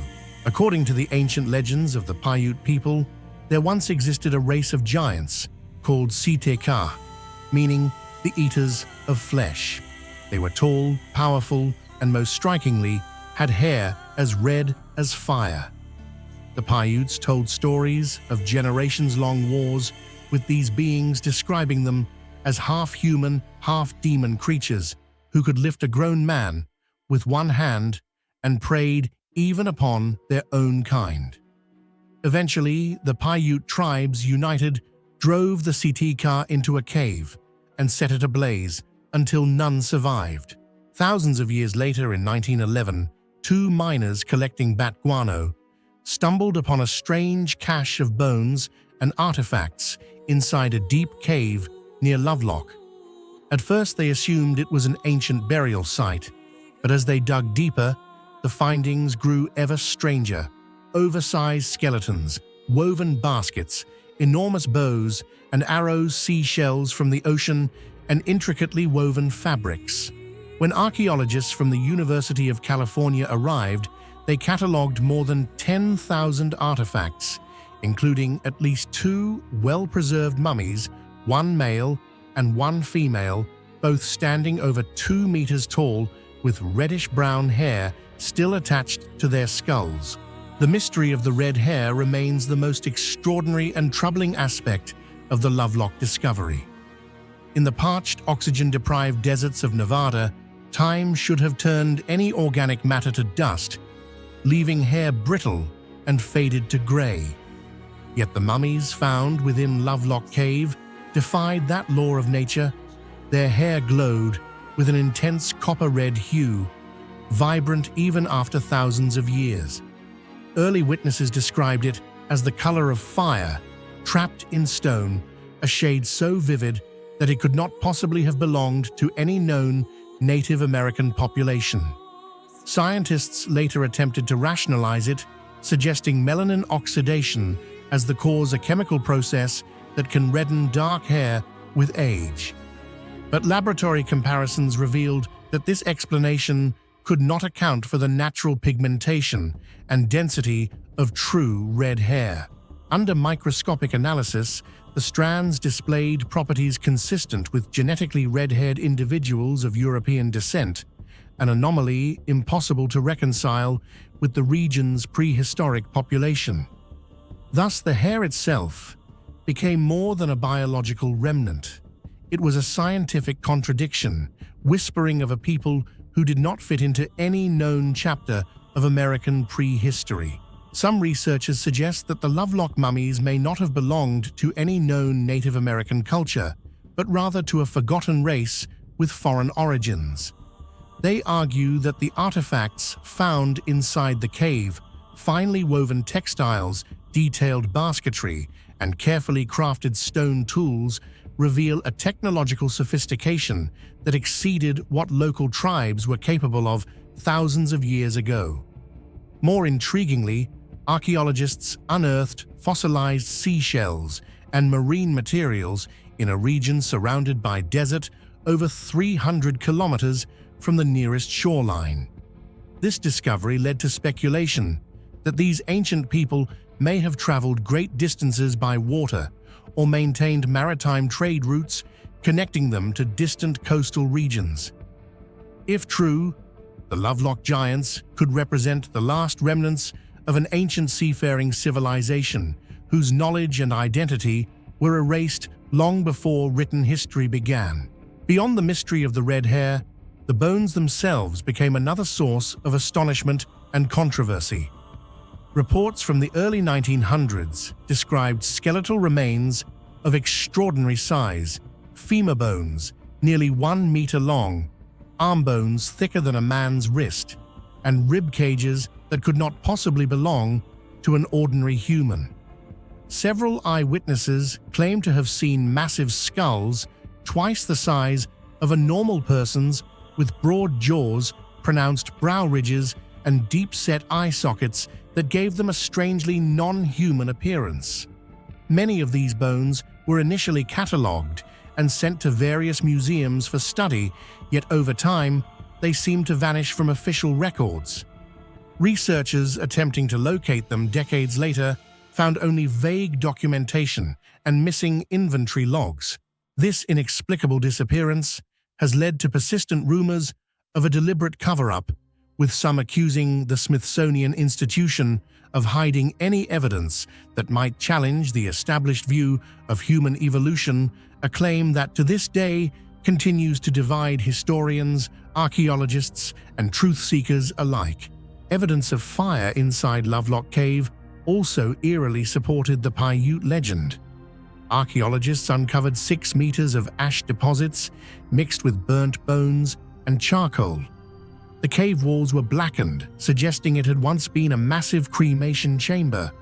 While this cannot conclusively prove a genocidal battle between the Paiutes and the CT-Ka, the archaeological record matches their oral tradition with uncanny precision. By the mid-20th century, Lovelock Cave had become a flashpoint for both archaeology and fringe history. Believers in the red-haired giants insisted it was once the home of an advanced, now-lost race, wiped out by catastrophe or conflict. Mainstream scientists dismissed the idea, claiming the remains were normal ancient humans and that the hair color resulted from chemical decomposition. Yet no DNA analysis has ever been made public, and every attempt to re-examine the mummies has met with silence, deepening the mystery instead of solving it. The greatest question surrounding the Lovelock discovery still lingers. Why did their hair remain red for millennia? If oxidation alone were responsible, countless other mummies across the world should display the same transformation, yet none do. Scientists have proposed that these individuals might have possessed a unique molecular composition in their keratin capable of resisting decay and color loss. Genetic theorists go further, suggesting they carried non-native DNA markers possibly linked to ancient populations of Eurasia. Some even speculate that these giants were descendants of seafaring migrants who crossed unknown oceans long before recorded history. Whether genetic anomaly or proof of a forgotten lineage, their flaming hair endures as a defiant clue, a whisper from a people that science cannot yet explain. Today, Lovelock Cave remains a haunting relic carved into the Nevada desert, a place where sunlight fades into darkness and silence carries echoes of an untold past. Within nearby museums, only fragments remain, strands of red hair sealed in glass-woven fabrics and stone tools. Yet most of the evidence, and perhaps the truth, has vanished. To the Paiute people, the CT-Ka were no myth, but real giants consumed by fire, leaving behind a mystery humanity still fears to confront. Hidden deep within the misty hills of Jackson County, North Carolina, lies a mysterious relic older than any written history, Judaculla Rock. At first glance, it's nothing more than a weathered slab of stone, draped in moss and silence. But when sunlight strikes its surface at the right angle, something extraordinary awakens. The rock comes alive with over 1,500 ancient carvings, spirals, hands, feet, strange creatures, and cryptic lines woven together like a message from another world. Who carved these symbols? What were they trying to say? And how could a civilization, thousands of years ago, etch such intricate patterns into solid stone without leaving a single clue to their meaning? For centuries, scholars, shamans, and skeptics alike have stood before Judaculla Rock, tracing its grooves with trembling fingers, trying to decipher a language that refuses to be read. Some call it a map to the stars, others a portal between worlds. Yet one truth remains: this ancient stone remembers something humanity has long forgotten. If you were standing before Judaculla Rock right now, what do you think those mysterious symbols are trying to tell us? Share your thoughts and theories in the comments below. The native Cherokee believe the rock bears the mark of Judaculla, a giant supernatural being who ruled over the Smoky Mountains. They say Judaculla could stride across hills in a single step, and when he touched the earth, his immense power etched these marks into stone. To them, Judaculla Rock is a sacred relic, a place where the human world and the spirit world meet. But beneath the legend lies another mystery, one that science has yet to explain. When scientists first examined Judaculla Rock with laser scanners and 3D imaging, they were astonished to find more than 1,500 carvings spread across its wide weathered surface, the largest concentration of petroglyphs in eastern North America. Each mark seems deliberate, crafted with precision onto hard sandstone that even modern tools struggle to cut. Some symbols resemble sun spirals, animal tracks, and human hands, while others form geometric lines and deep circular pits that appear to follow a hidden order. The carvings intertwine, like a map or a story told without words, suggesting meaning beyond decoration. Yet, despite decades of study, no one has decoded even a single sign. Archaeologists have proposed that these motifs could represent celestial events, seasonal calendars, or territorial boundaries, but the truth remains elusive. What tools could carve such detail thousands of years ago, and what kind of knowledge guided the artist's hand? Each groove seems to whisper of a forgotten intelligence, a civilization capable of precision, observation, and mystery far deeper than history dares to remember. Cherokee scholars affirm that Judaculla Rock predates their own people with an estimated age of 2,000 to 3,000 years, possibly even older. This means those who carved it were not the direct ancestors of modern Native Americans. Another culture, long vanished, once thrived here, leaving behind this single stone as a message to the future. Some call it a dead alphabet, others a sacred code meant for communication with the spirit world. But if so, what was the message? A team from the University of North Carolina once tried to decode the carvings using linguistic analysis similar to that used for Egyptian hieroglyphs, but failed. The markings lacked repetition syntax or any decipherable pattern. This has led many to conclude that Judaculla Rock was not a written language, but rather a ceremonial map or spiritual symbol system created during ancient rituals. Even more astonishing is the durability of the carvings. Despite thousands of years of erosion and rainfall, the grooves remain sharp and visible. Under ultraviolet light, researchers found additional carvings beneath layers of soil and moss, suggesting multiple layers of symbols added over generations. Judaculla Rock then may not have been carved in a single event, but rather through centuries, even millennia, of ritual activity. It may have served as a ceremonial center for ancient people, a place for offerings, rainmaking, or communion with divine forces. Archaeologists have also discovered smaller carved stones scattered nearby, resembling satellites around a sacred core. Today, the Cherokee still regard the site as holy ground protected from disturbance. Local legends warn that anyone who removes a fragment or defaces the rock will be cursed with misfortune. Whether myth or memory, these tales have helped preserve the site's profound sense of reverence. As research deepens, Judaculla Rock grows even more perplexing, defying every boundary of archaeology. Some European scholars have drawn comparisons between its intricate patterns and ancient petroglyphs found in island Spain and Turkey, where similar spirals and concentric circles appear on stones thousands of miles apart.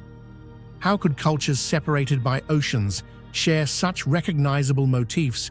Could this suggest a universal symbolic language once known to early humans, or even traces of a shared civilization that predated the last ice age? These parallels fuel speculation that ancient peoples possessed far more sophisticated knowledge of the stars, geometry, or even communication than history records. Yet among the boldest ideas are those linking Judaculla Rock to extraterrestrial influence, claiming the engravings resemble cosmic maps or technical blueprints rather than art. No evidence supports this, but the precision and symmetry of the symbols keep the theory alive. Whether human or not, the mind that carved Judaculla Rock seemed to reach beyond its time towards something vast, intelligent, and cosmic in nature. What truly defines Judaculla Rock may not be what it reveals, but what it refuses to say. In an age when technology can uncover almost any secret, this stone endures as a page that no one can read, challenging every attempt at human understanding. For scientists, it is a priceless archaeological artifact to be preserved and digitized. For the Cherokee, it remains the soul of their land, a divine signature. And for lovers of the unknown, Judaculla Rock is a reminder that mystery still breathes in our world, messages carved in stone, written not for our time, but for eternity.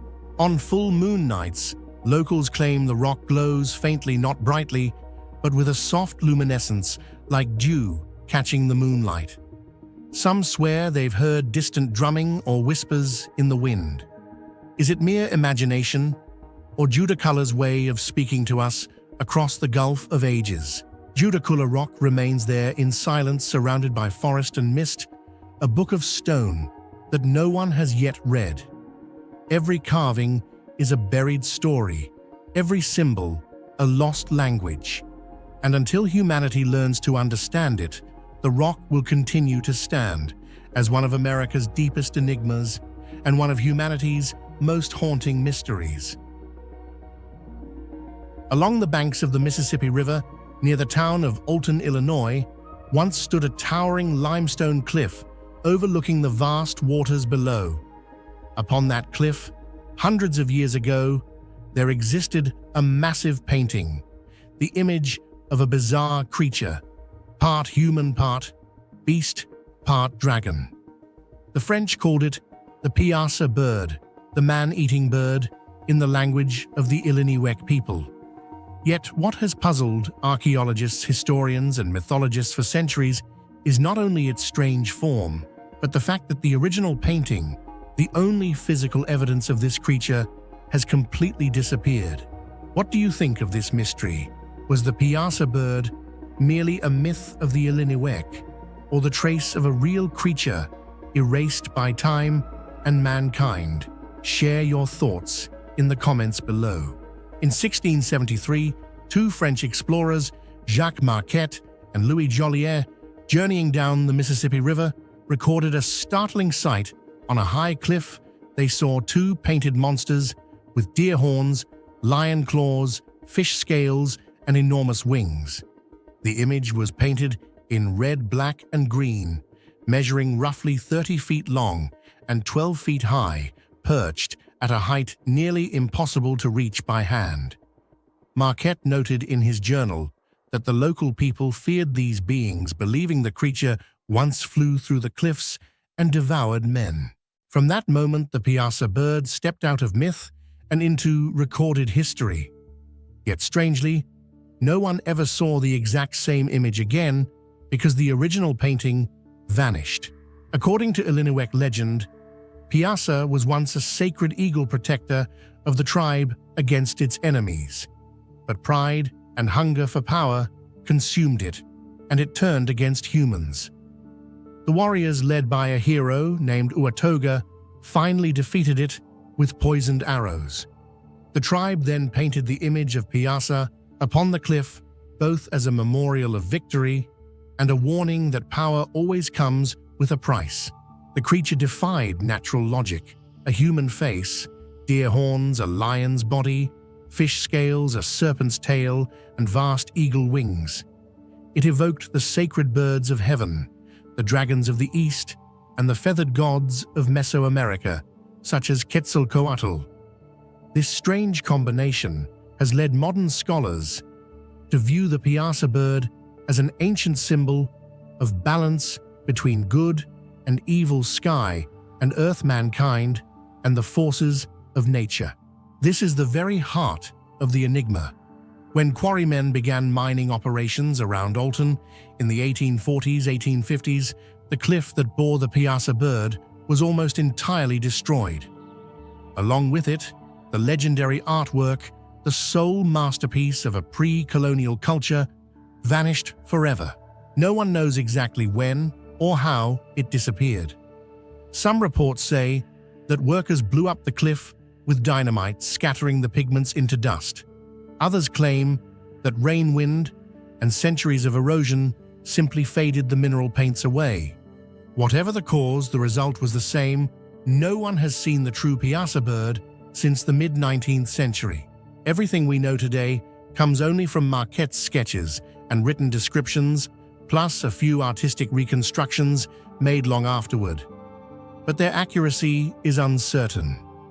Did Marquette really draw what he saw, or did his imagination influenced by the terrifying legends he heard exaggerate the details?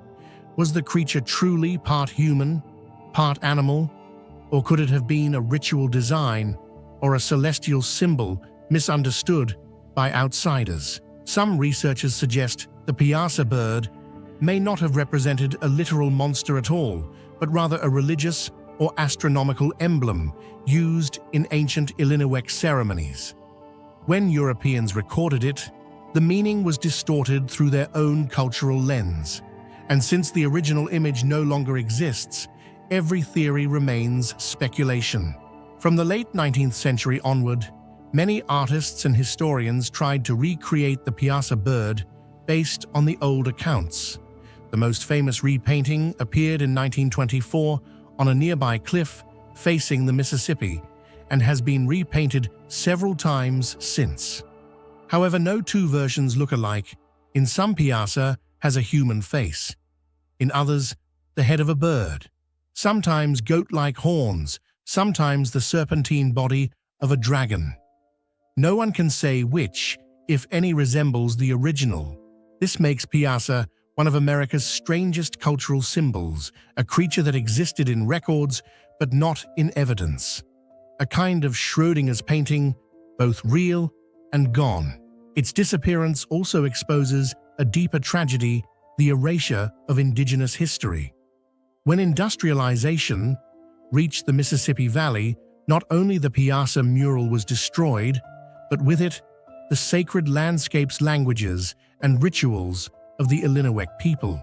Some scholars believe the legend of Piaa bird may trace back to cultural memories of prehistoric creatures. Illinois has yielded fossils of Pteranodon and Quetzalcoatlus, gigantic flying reptiles with wingspans exceeding 30 feet. Perhaps ancient people discovered such fossils and imagined them as the remains of a fearsome sky beast. Another school of thought views Piaa as part of indigenous spiritual cosmology. It could represent Manitou, the spirit that both blesses and punishes, embodying the raw forces of nature.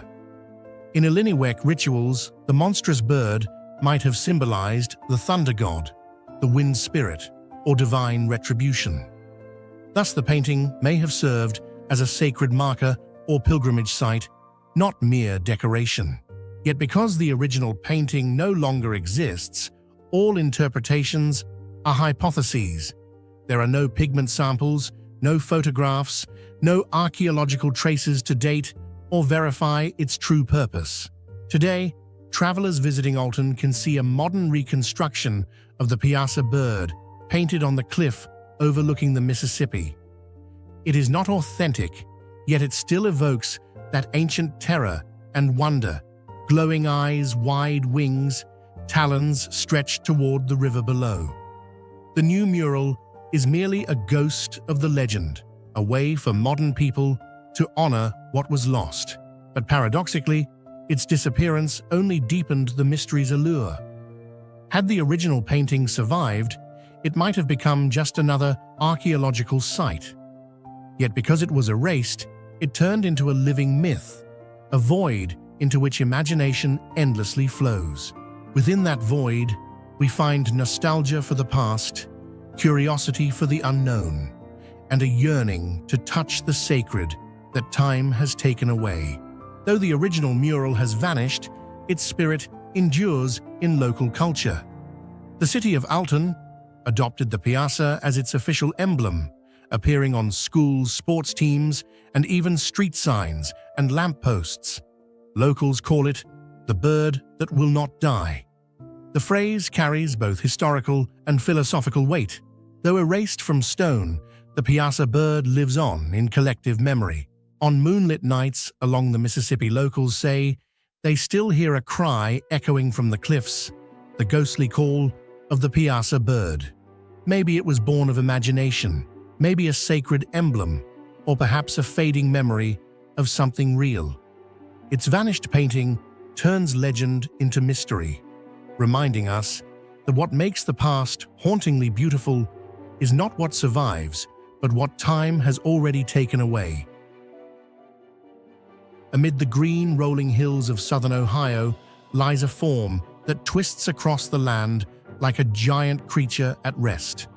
Only from above does its full shape appear, a massive serpent nearly 420 meters long, curving gracefully in 7 coils, its open mouth facing west, seemingly about to swallow a round object. Some say it's the sun, others the moon, or even the earth itself.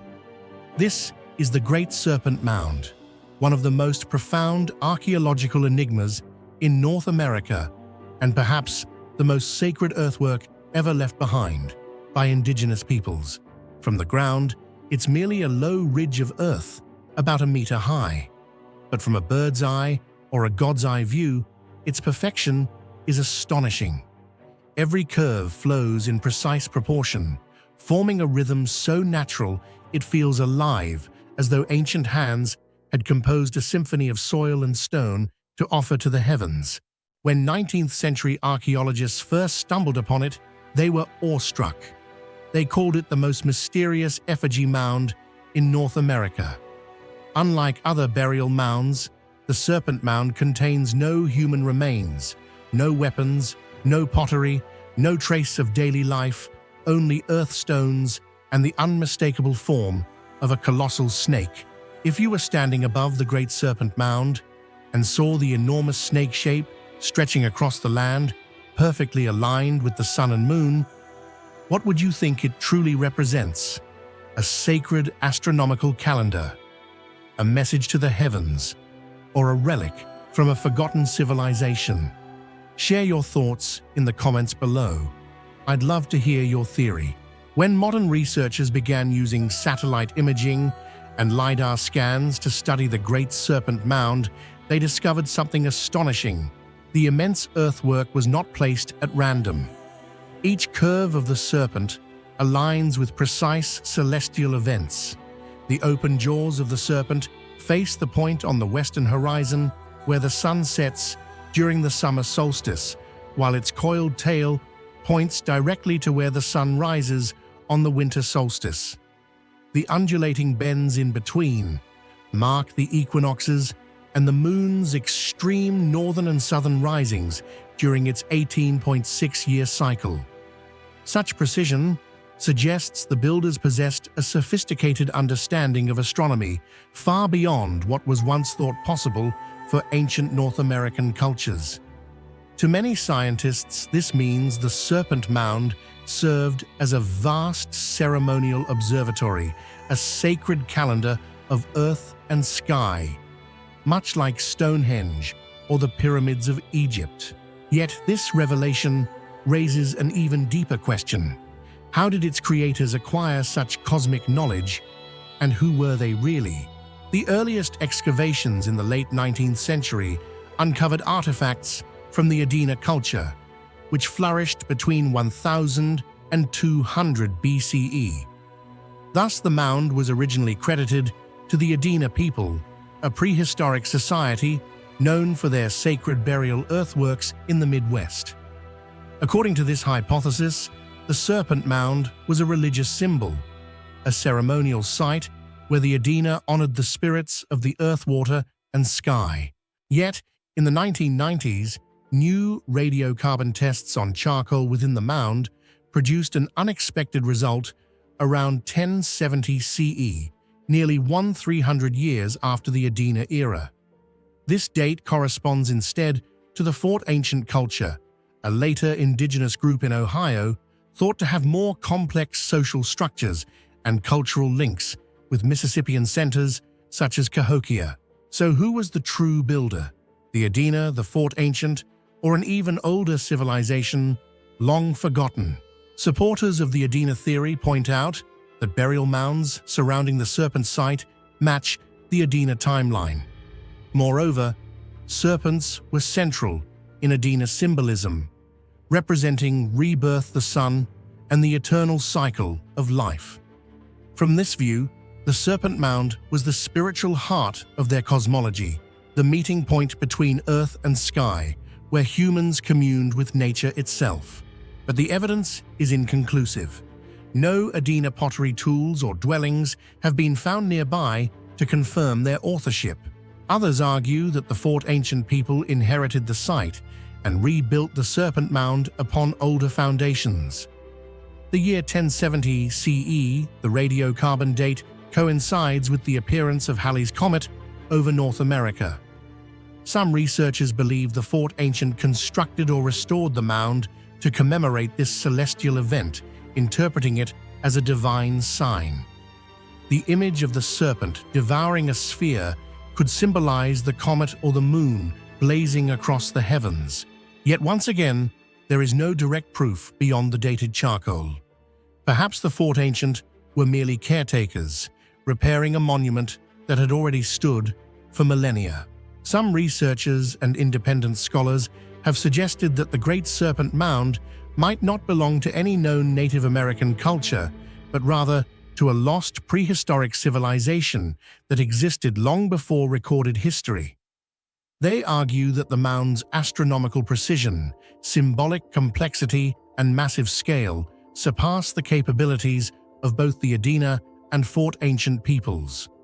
According to this theory, the serpent could be a surviving relic from a time 10,000 to 12,000 years ago, shortly after the last ice age, an era when catastrophic floods and possible cosmic impacts reshaped the Earth. What strengthens this idea is that the mound stands on top of an ancient meteor impact crater estimated to be around 300 million years old. Perhaps its builders recognized this geological scar as a sacred place where the heavens once touched the earth and chose it deliberately. In this interpretation, the Great Serpent Mound was not merely an observatory or shrine, but a timeless message in soil, a monument of remembrance and warning about humanity's fragile place beneath the cosmos. Regardless of its true origin, the serpent has long been a sacred symbol of wisdom, rebirth, and the eternal cycle of life across nearly all ancient civilizations. In Mesoamerica, it took the form of Quetzalcoatl, the feathered serpent who created the universe. In ancient Egypt, it represented the sun's eternal journey across the sky. And in Hinduism, Naga was the divine guardian of water and the underworld. For those who built the Great Serpent Mound, perhaps their intention was not merely to create a work of art, but rather a sacred language written in earth, where every curve of the serpent embodied the flowing energy of the planet itself. It reminds humanity that all life begins in the soil, is sustained by it, and ultimately returns to it a profound message of harmony between humankind and the cosmos, still echoing through the ages. Today, the Great Serpent Mound stands as a U.S. National Historic Landmark and a sacred pilgrimage site for many native communities. Archaeologists continue to study its layers of soil and fragments of charcoal, yet the identity of its builders remains unsolved. Did they vanish into time, leaving behind this sleeping serpent as the only witness to their wisdom? Or have we simply lost the ability to read the symbolic language our ancestors once shared with the earth and the sky? Long before the skyscrapers of St. Louis pierced the sky, the land along the Mississippi River cradled a city so vast and complex it defies imagination. Here, under layers of soil and silence, once stood Cahokia, the beating heart of a forgotten civilization that rose from the earth itself. No written words, no metal tools, no wheels, yet they built monumental mounds that touched the heavens, aligning with the stars and the sun. For centuries, this city thrived, a place of ceremony, astronomy, and power, until it vanished without a trace. Today, only the whisper of wind over the grass remains, carrying the haunting echo of America's first great metropolis. What do you think truly happened to this ancient city buried beneath modern America? Share your thoughts in the comments below. Over 1,000 years ago, while Europe was still shrouded in the Middle Ages, the Cahokians built an urban center of astonishing scale and organization. With more than 20,000 inhabitants, it was once the most populous city in North America, larger even than London at the same time. From the banks of the Mississippi spread a vast network of earthen roads, canals, residential zones, and ceremonial centers. Without metal writing or the wheel, they created a world of earth so sophisticated that modern archaeologists still struggle to comprehend it. At its core stood Monk's Mound, a colossal man-made hill rising nearly 30 meters high and stretching 300 meters long, composed of millions of cubic meters of soil gathered from miles around.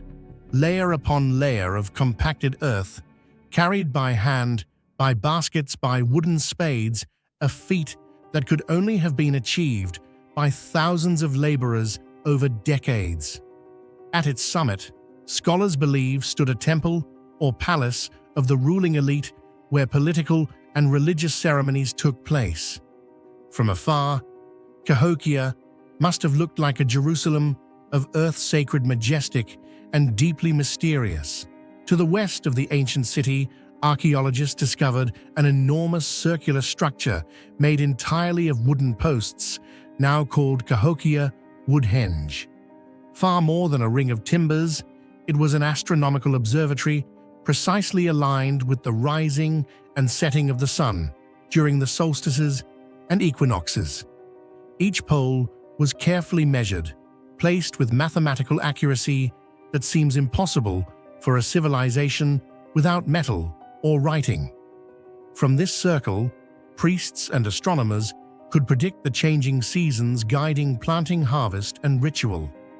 At dawn, on the summer solstice, sunlight passed through a single alignment point and struck directly at the peak of Monk's Mound, a breathtaking moment when the entire city seemed to awaken with the pulse of the cosmos, uniting earth, sky, and spirit in one living rhythm.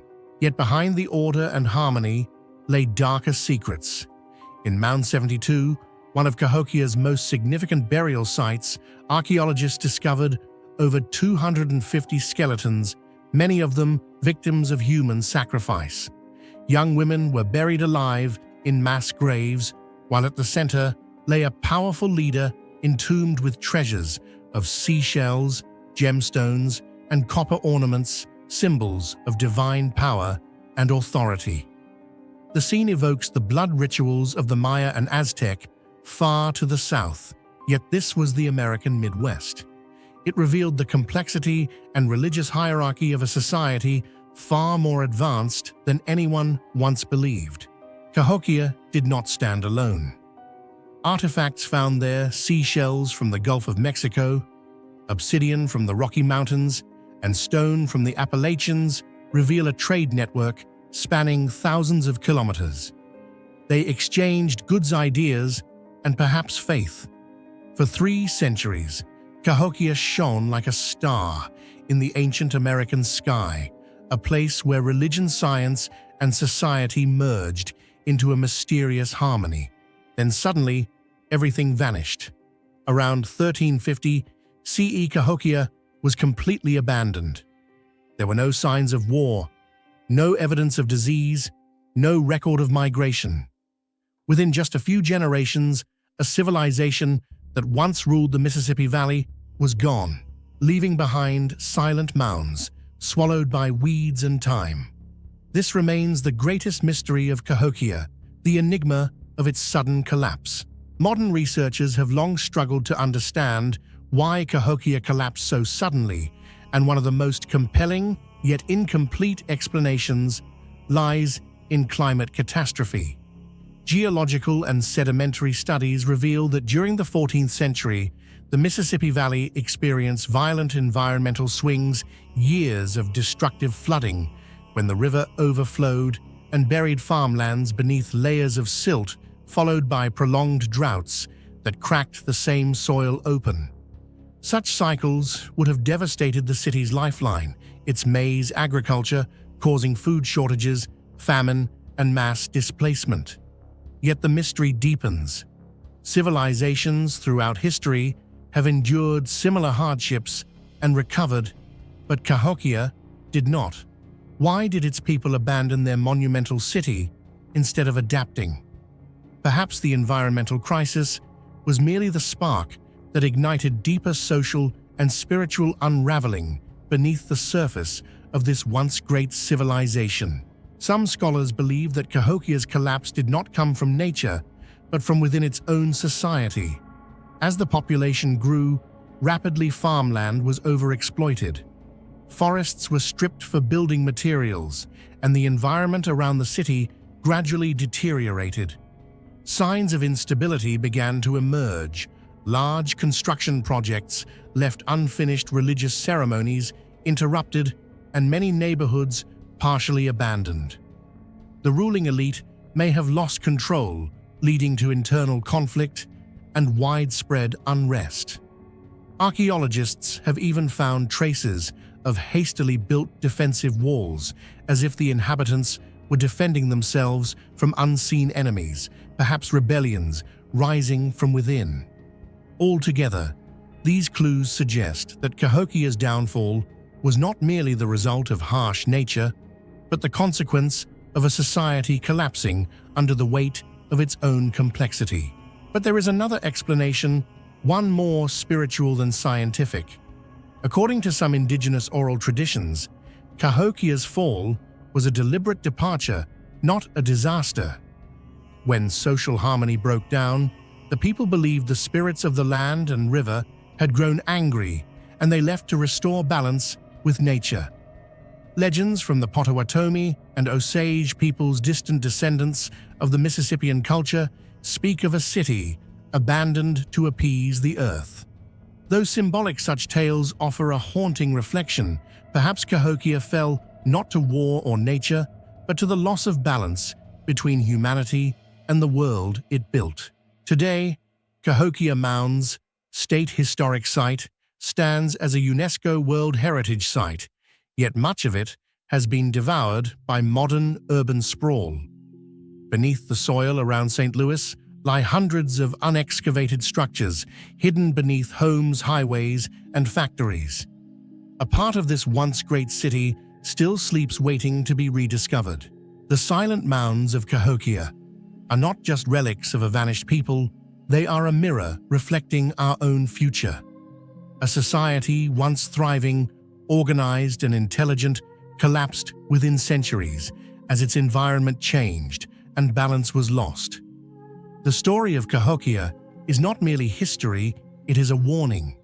And when the sun rises over the Mississippi plains, its light still strikes Monk's Mound, as if time itself whispers every civilization, no matter how great, can vanish into silence. High above the sun-scorched sands of California's Colorado desert, colossal figures stretch across the earth, their outlines so vast they can only be seen from the sky. Human forms with outstretched arms, serpents winding across the dust, spirals echoing the sun. These are the Blythe Intaglios geoglyphs, so immense and ancient that even today they challenge everything we know about the peoples who once lived here. Carved with nothing but bare hands and stones, yet aligned with uncanny precision, these desert giants lie silent beneath centuries of wind and sun. No tools, no settlements, no clear purpose, only questions carved into the earth itself. Who made them? What were they meant to say? And most haunting of all, when? Because unlike other ancient wonders, the Blythe Intaglios belong to no known time.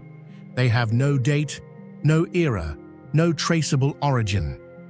They are the whispers of a civilization, lost in the sands of history, a message from an age that science has not yet placed on the timeline of humanity.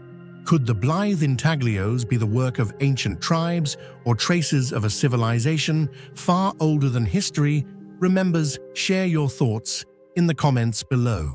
When pilot George Palmer first discovered the Blythe Intaglios in 1932 during an aerial survey, he could hardly believe his eyes. Beneath his plane stretched human figures over 160 feet long, their arms outstretched, faces turned toward the sky. Beside them were images of horses, snakes, and perhaps mountain lions, and a mysterious spiral symbol that some interpret as the sun or a cosmic vortex. These figures are invisible from the ground, their full form only revealed from the air, which immediately raised a profound question. How could an ancient culture, with no flying technology, create images meant to be seen from above? Researchers quickly realized the intaglios were not random. Each line is geometrically precise and carefully proportioned. The method was simple, yet ingenious. The creators removed the dark layer of desert rocks, exposing the lighter soil beneath. The contrast between the two surfaces formed the designs which have endured for thousands of years, despite wind, rain, and time. At first glance, the method seems primitive, but from a vantage point on nearby hills, one can see the stunning accuracy of every curve and proportion. The human figures are anatomically balanced so exact that even modern tools would be needed to replicate them perfectly. This raises another question.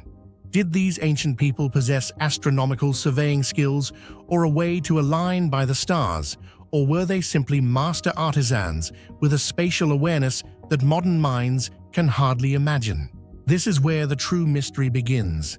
No one knows when the Blythe Intaglios were made. Some archaeologists estimate they were created between 450 and 2,000 years ago by the Mojave or Kichan tribes who lived along the Colorado River. In their legends, the giant human figures represent Mutavilia, the creator deity who shaped the world and mankind. Rituals honoring Mutavilia were performed in the desert, and these figures may have been part of sacred ceremonial sites. However, scientific dating methods have failed to provide any concrete evidence. No organic material remains for carbon dating. The rocks only show oxidation patterns insufficient for precise dating. The desert itself, with its hyper-arid climate and minimal sediment accumulation, leaves scientists with no stratigraphic clues to analyze. The paradox is clear. The more they study, the less they know. Some scholars now suggest the figures could be far older, up to 10,000 years, possibly from the end of the last ice age. The reasoning lies in the erosion patterns. The lines are weathered, the stones deeply settled, suggesting extreme age. If true, Blythe Intaglios might be the oldest known human-made monuments in North America, contemporary with the ancient wonders of Asia and the Middle East. But what baffles researchers most is the complete absence of human evidence around the site. There are no dwellings, no tools, no bones, nothing. Only the vast figures lying silent on the desert floor as if their creators arrived, worked, and vanished without a trace.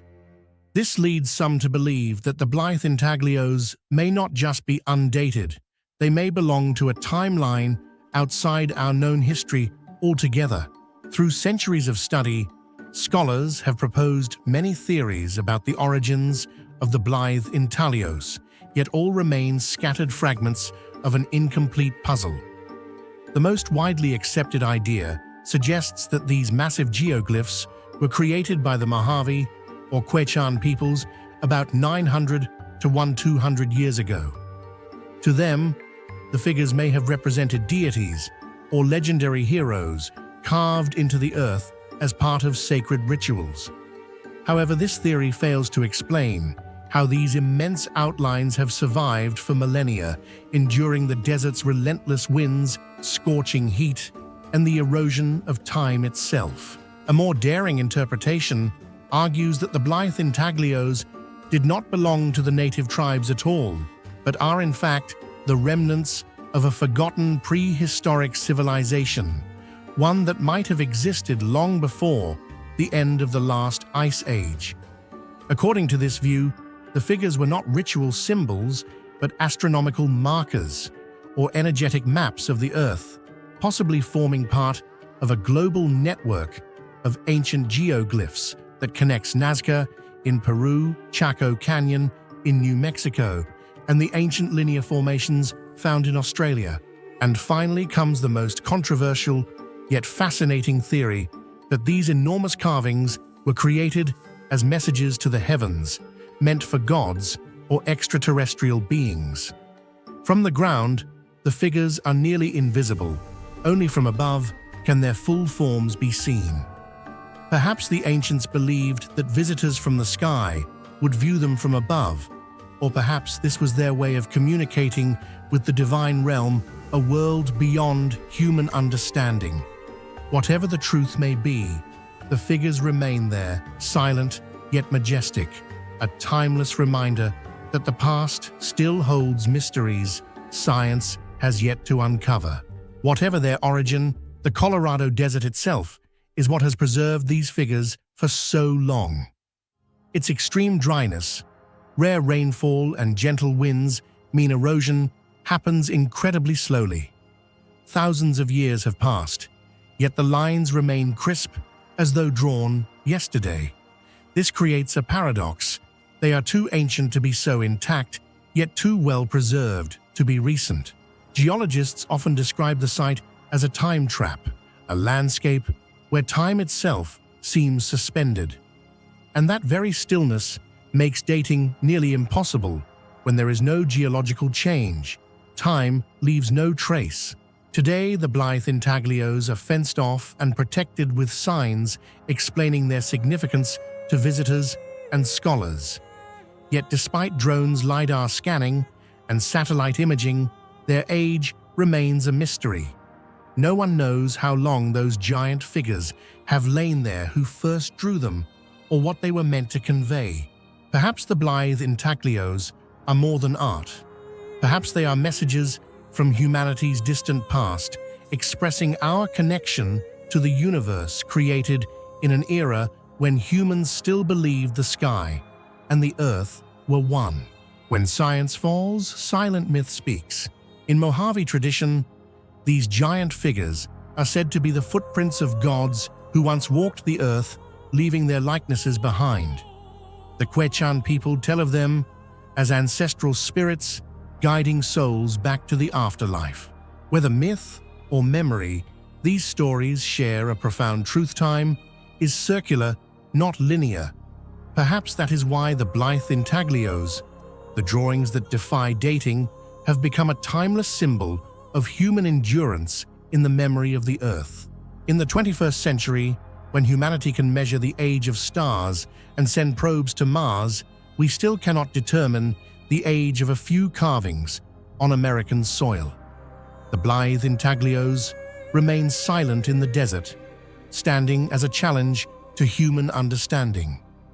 Perhaps the Earth keeps its secrets, intentionally reminding us that we are only a brief chapter in the endless book of time.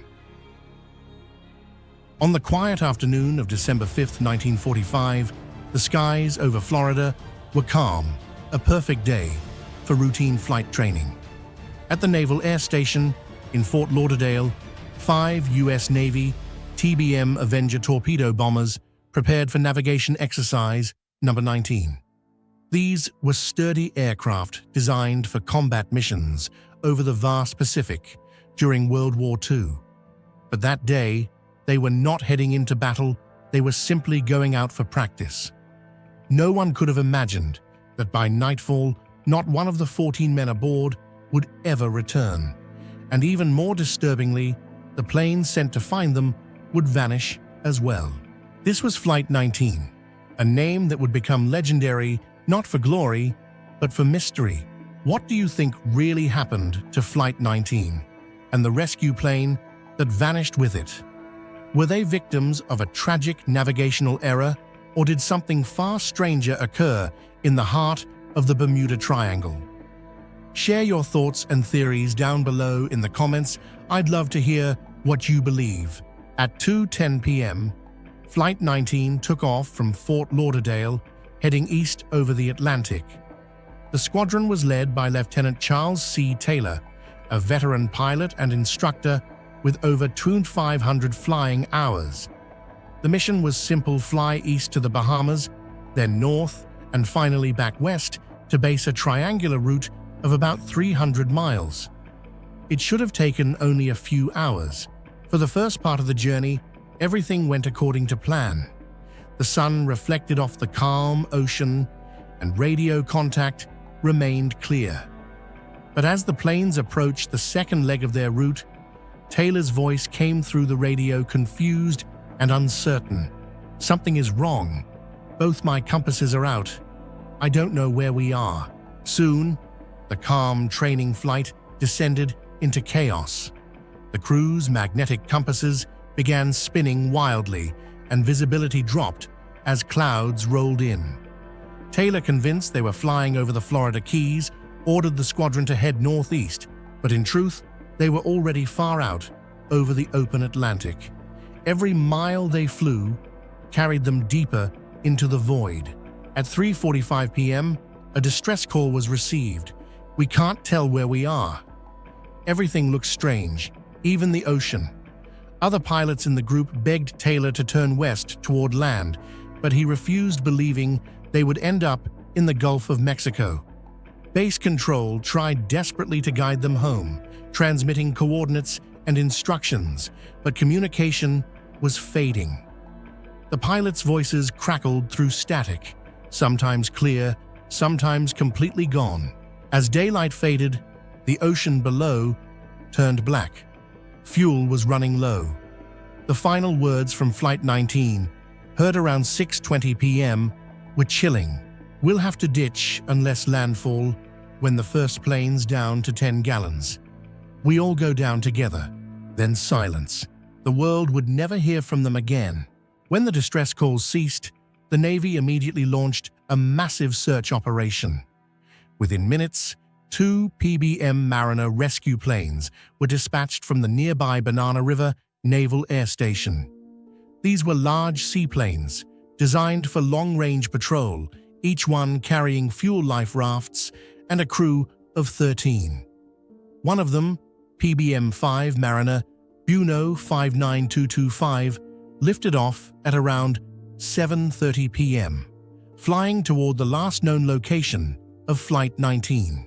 But just 20 minutes after takeoff, the radar signal of the rescue plane vanished. A merchant ship in the area, the SS Gaines Mills, reported seeing a massive fireball exploding over the ocean, followed by oil and debris floating on the waves. The Navy assumed it was the Mariner, but despite hours of searching, no wreckage was ever recovered. In a matter of hours, the mission to rescue Flight 19 had turned into a second tragedy. Now, not just 5 planes were missing, but 6. Not just 14 men, but 27 souls lost to the Atlantic. The disappearance of the PBM Mariner remains one of the strangest parts of the entire story. The Mariner was a huge aircraft over 80 feet long with self-sealing fuel tanks, yet it was known by pilots as a flying gas tank prone to leaking fumes that could ignite. Many believe it simply exploded mid-air due to a fuel vapor ignition. But the problem is this: the explosion was never confirmed. The search teams found no bodies, no floating wreckage, no life rafts, nothing. An explosion that large should have left something behind. Instead, it was as if the entire plane crew, metal and all, had been erased from existence. Witnesses from ships nearby claimed they saw strange lights and a flash that didn't look like normal fire, lasting longer than a simple explosion. Others spoke of a bright sphere rising briefly before fading into the clouds.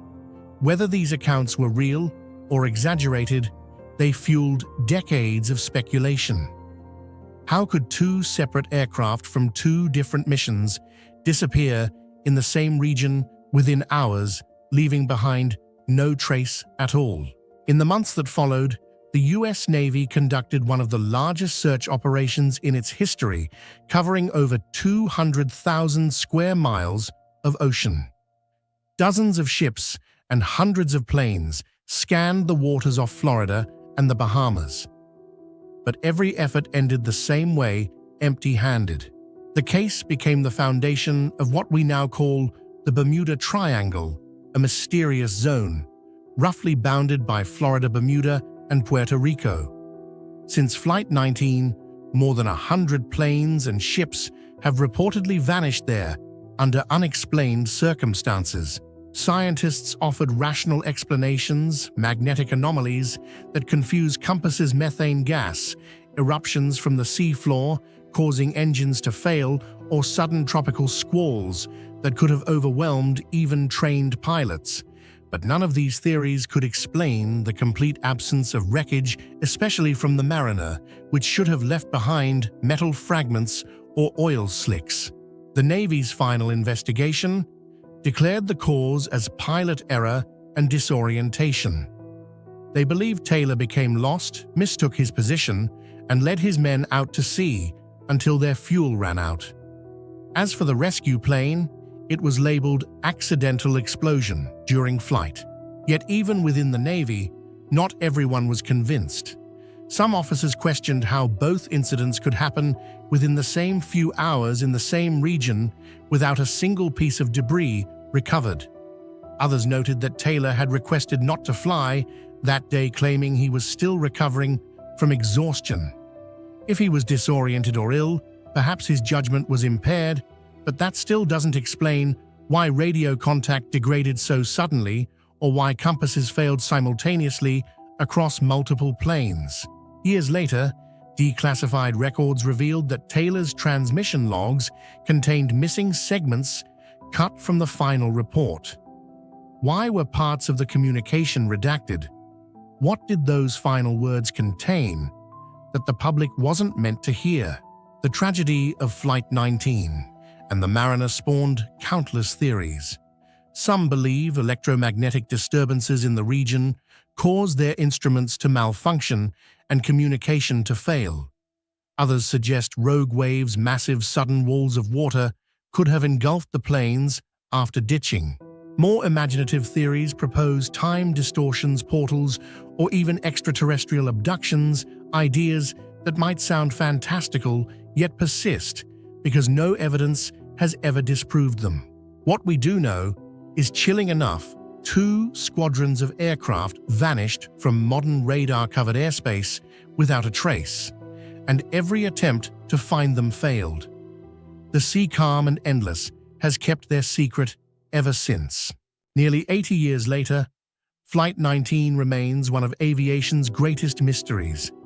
The names of its 27 lost men are carved into stone across Florida, yet no trace has ever been found. Each discovery of a sunken Avenger raises false hope none belong to the missing squadron. The truth may rest deep beneath the Atlantic or beyond human understanding. A simple training flight, a rescue that never returned, and an ocean that still keeps its silence. In the dying years of World War II, as Europe lay shattered and the Allies struggled to break the final lines of Nazi defense, the United States unleashed a weapon unlike any other. Not a new tank, not a new bomb, but an illusion. Hidden beneath the smoke and chaos of war, there existed a secret American unit so unconventional that it almost sounded like fiction: the Ghost Army. Officially known as the 23rd Headquarters Special Troops, this was not a fighting force in the traditional sense. It was a deception unit, a troop of artists, sound engineers, set designers, and architects trained to fight the war with imagination. Their mission to deceive the German army into believing that massive American divisions were gathering, marching, or attacking, when in reality only a few hundred men stood in their place. What do you think? Could imagination and illusion really change the course of a world war? Share your thoughts in the comments below. Would you consider these artists true soldiers or masters of deception who saved lives in their own extraordinary way? The men of the Ghost Army wielded creativity like others wielded rifles. Their tools were not bullets or grenades, but inflatable tanks, recorded battle sounds, phony radio transmissions, and ingenious visual tricks that could turn a small clearing into what looked like a full-scale military base. They inflated hundreds of rubber Sherman tanks, arranged them in formation, and painted tire tracks on the ground to mimic heavy vehicle movement. Trucks carrying a handful of soldiers would drive in endless circles through towns to give the illusion of an entire army on the move. At night, massive speakers, some weighing more than half a ton, would blast recordings of marching boots tanks, clanking, and artillery fire echoing for miles across the dark countryside. From the German perspective, the sound was unmistakable, an approaching American division preparing for battle. And to make it all believable, the Ghost Army ran fake radio networks with operators mimicking the communication styles of real officers. They even created counterfeit shoulder patches, division insignias, and signposts to support their elaborate illusions. It was war as performance art staged on the battlefields of Europe. From Normandy to the Rhine, the Ghost Army carried out more than 20 deception missions between 1944 and 1945. They appeared wherever the US Army needed to draw the enemy's attention away from real operations. Their presence was invisible. In official reports, the very essence of their success was that no one outside their circle could know they existed. Even within the US military, only a handful of high-ranking officers were aware of their missions. For decades after the war ended, their achievements remained buried under classified seals. The men who served in the Ghost Army went home in silence, unable to tell their families or friends what they had done. Many would live and die before their secret was ever revealed. It wasn't until the 1990s, almost 50 years later, that the documents were finally declassified. The world then learned that hundreds of artists, actors, and engineers had risked their lives not by firing bullets, but by creating illusions powerful enough to shape the outcome of battles. One of the most astonishing examples came in March 1945 near the Rhine River. The Allies were preparing to cross into Germany, a critical and dangerous move. To mislead the Germans, the Ghost Army was ordered to stage a fake crossing dozens of miles north of the real one. In just a few days, they created a phantom army from nothing. Inflatable tanks appeared overnight. Fake radio chatter filled the airwaves. Sound engineers blasted the noise of hundreds of pontoon boats supposedly gathering at the river. The ruse worked flawlessly. German commanders diverted troops north to defend against the imaginary threat, leaving the real crossing point underdefended. When the true Allied forces launched their real assault, the enemy lines crumbled almost immediately with minimal resistance and remarkably few casualties. How many lives were saved that day? No one knows for sure. But some historians estimate that tens of thousands of soldiers may have escaped death thanks to the illusions of a few hundred artists. Within the ranks of the Ghost Army were names that would later become legends in the art world: fashion designer Bill Blass, painter Ellsworth Kelly, and wildlife illustrator Arthur Singer. But at that time, they weren't holding brushes in studios. They were wielding paint and canvas on the battlefields of Europe. They inflated rubber tanks, painted tire tracks, created fake smoke and explosions, and turned empty fields into sprawling military camps. They worked right at the front lines, unarmed, without air support, protected only by their imagination. Under gunfire and in darkness, these artists knew that if their deception failed, they would be the first to die, because there was no real army behind them. Every move they made was a gamble with death, a performance balance between art and annihilation, where a single mistake could make the entire Phantom Army vanish forever. Even today, historians still struggle to measure the true scale of the Ghost Army's success. Many of their records were lost, destroyed, or remain redacted under military secrecy. Some missions were so effective that even Allied commanders failed to realize they had been staged. Did the Ghost Army truly change the course of the war, or were their victories simply small diversions in the grand theater of battle? Evidence points to both. In mission after mission, they drew enemy fire away from the real troops, misdirected reinforcements, and confused German intelligence. Their deception helped the Allies maintain momentum through France and into Germany. Yet because their work was designed to vanish, to leave no trace, their triumphs were never celebrated, and their casualties never officially recorded. The irony is haunting. They succeeded only if history forgot them. When the files were finally opened, historians found gaps. Missions mentioned, but not documented casualty lists. Missing entire reports, mysteriously absent. It led to an unsettling question. Just how many times did the Ghost Army alter the fate of Europe without anyone knowing? Some researchers suspect that certain major German retreats were triggered not by real combat, but by Ghost Army illusion shadows that frightened entire divisions. Others claim that their psychological warfare saved more Allied lives than any single tactical innovation of the war. Yet because no definitive data survives, their legacy exists half in light, half in shadow, a story hovering between confirmed history and myth. The soldiers themselves couldn't even speak of their work for decades, and by the time the truth surfaced, many had already passed away.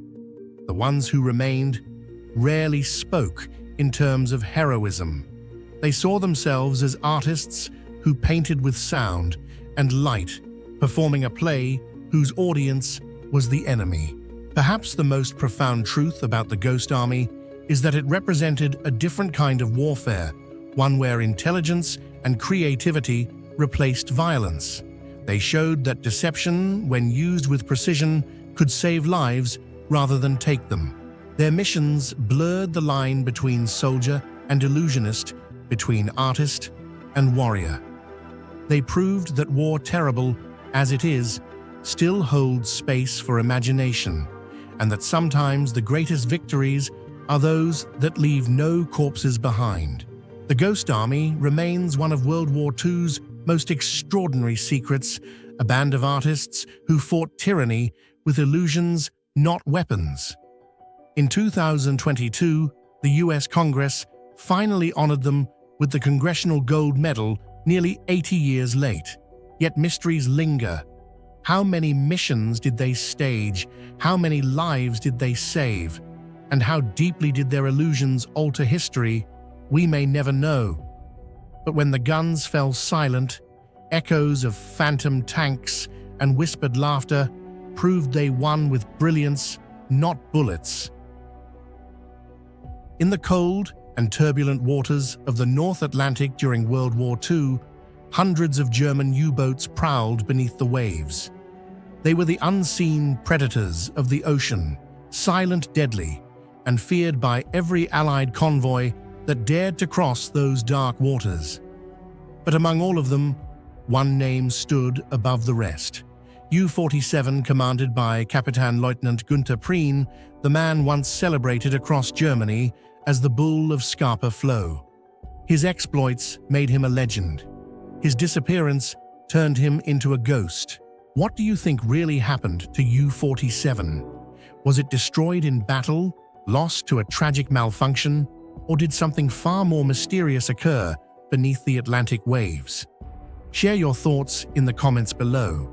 Maybe your theory will shed new light on one of history's greatest naval enigmas. When U-47 was launched in December 1938, no one could have imagined it would soon become one of the most famous submarines in naval history. Built at the Germania Werft shipyard in Kiel, it was a Type 7B, fast maneuverable and armed with 14 torpedoes. But what made it legendary was its daring commander. On the night of October 13, 1939, only weeks after the outbreak of World War II, Piri guided U-47 into the heart of Scapa Flow, the heavily fortified British naval base in the Orkney Islands. This was considered the safest harbour of the Royal Navy, home to its mightiest battleships. No one had ever infiltrated it until Piri did. Navigating through treacherous tides and underwater barriers, U-47 slipped silently into the bay under the cover of darkness. Then, with deadly precision, it fired torpedoes that struck the HMS Royal Oak, a 29,000-ton battleship. Within minutes, the massive vessel exploded and sank, taking over 800 men with it. The shock was immense. Britain was stunned. Germany rejoiced. Piri returned to a hero's welcome in Berlin, personally decorated by Adolf Hitler with the Knight's Cross of the Iron Cross. Newspapers called him the Ghost of Scapa Flow. For a brief time, he was the perfect image of German naval supremacy, fearless, methodical, and untouchable. But legends burn bright, and they fade just as suddenly. By early 1941, Piri and U-47 had completed 10 successful patrols, sinking over 30 enemy ships. Each mission was more dangerous than the last, as Allied anti-submarine tactics improved. Still, Piri remained calm and confident. His next mission, the 11th, was supposed to be routine, another Atlantic patrol targeting convoys between Britain and North America. On February 20th, 1941, U-47 left the port of Lorient, France, alongside other submarines of the 7th U-boat flotilla. Its orders were to patrol the North Atlantic west of Ireland, one of the most perilous zones of the war, constantly hunted by British destroyers and aircraft. For more than 2 weeks, everything seemed normal. Piri reported successful sightings and attacks on Allied convoys. His last confirmed message was sent during the night of March 7th to 8th, 1941, reporting enemy contact and a successful engagement. The transmission was calm, precise, nothing indicated distress or danger. Then, silence. No further radio calls, no SOS signals, no position updates, nothing. Days passed, then weeks. Other U-boats operating nearby tried to reach U-47 through coded signals, but there was no reply. The Kriegsmarine German Navy finally listed U-47 as missing in action. No debris, no oil slick, no trace of 45 crewmen. It was as if the ocean had swallowed the submarine whole. And so began one of the great unsolved mysteries of the Atlantic War. The disappearance of U-47 triggered intense speculation. The German Navy first assumed it had been destroyed by British depth charges. The Royal Navy claimed that on March 7th, the destroyer HMS Wolverine had attacked and sunk a U-boat near the same area. For decades, this was accepted as the most likely explanation. But later analysis revealed inconsistencies. The reported position of Wolverine's attack did not match U-47's last known coordinates. Additionally, no wreckage was ever recovered to confirm it. Could it have been another U-boat, or did something else happen that night in the dark Atlantic? Some historians have suggested a torpedo malfunction, a recurring problem with early German torpedoes. It's possible that one misfired and circled back, striking U-47 itself. If true, the explosion could have been catastrophic, destroying the sub instantly and leaving no time to send a distress signal. Others propose an internal explosion, caused by a buildup of hydrogen gas from the batteries, or an oxygen leak ignited by a spark, a known risk in submerged vessels. Such an event would have obliterated the submarine from within, leaving nothing but silence in its wake. There's also a darker theory that U-47 was conducting a secret experimental mission, possibly testing new torpedo types or stealth systems. If the mission went wrong, the Nazi command might have suppressed the truth to protect classified information. Still others drift toward the more mysterious, that U-47 simply vanished in a region often associated with strange disappearances, what later writers would romantically call the Atlantic Triangle. While historians dismiss this as fantasy, the lack of concrete evidence continues to feed legends of an encounter with something unknown, natural or otherwise. For decades after its disappearance, the mystery of U-47 continued to haunt historians and ocean explorers alike. From the 1950s onward, numerous search expeditions scoured the North Atlantic, deploying sonar arrays, deep-diving submersibles, and later robotic drones, in hopes of finding even a fragment of the legendary U-boat. Every mission returned with stories, but never with proof. Some claimed to have detected a hull deep beneath layers of silt, yet subsequent investigations revealed the remains of other submarines. The North Atlantic seafloor is vast and cruel, a labyrinth of trenches and debris, where hundreds of wartime vessels lie entombed. In that cold, eternal silence, U-47 remains one of the few ghosts never found. Even with modern 3D mapping and advanced magnetometers, no wreck has matched its exact dimensions or markings. Günther Prien was not just another U-boat commander, he was the face of Germany's early naval successes. Discipline, intellect, and audacity defined him. Yet behind the propaganda image, many who knew him described a man haunted by the sea, a professional sailor aware that his luck could not last forever. In his final letters home, Prien reportedly expressed exhaustion and a sense that the sea takes as much as it gives. Whether prophetic or coincidental, those words echo eerily now. When he and his crew disappeared, Germany lost not only a war hero, but also a symbol, one that had been used to project invincibility. The silence surrounding his fate may have been politically convenient at the time. Some have speculated that if U-47 had indeed suffered an accident or friendly fire, the regime might have buried the truth to preserve morale. Officially, Prien's name was honored as killed in action.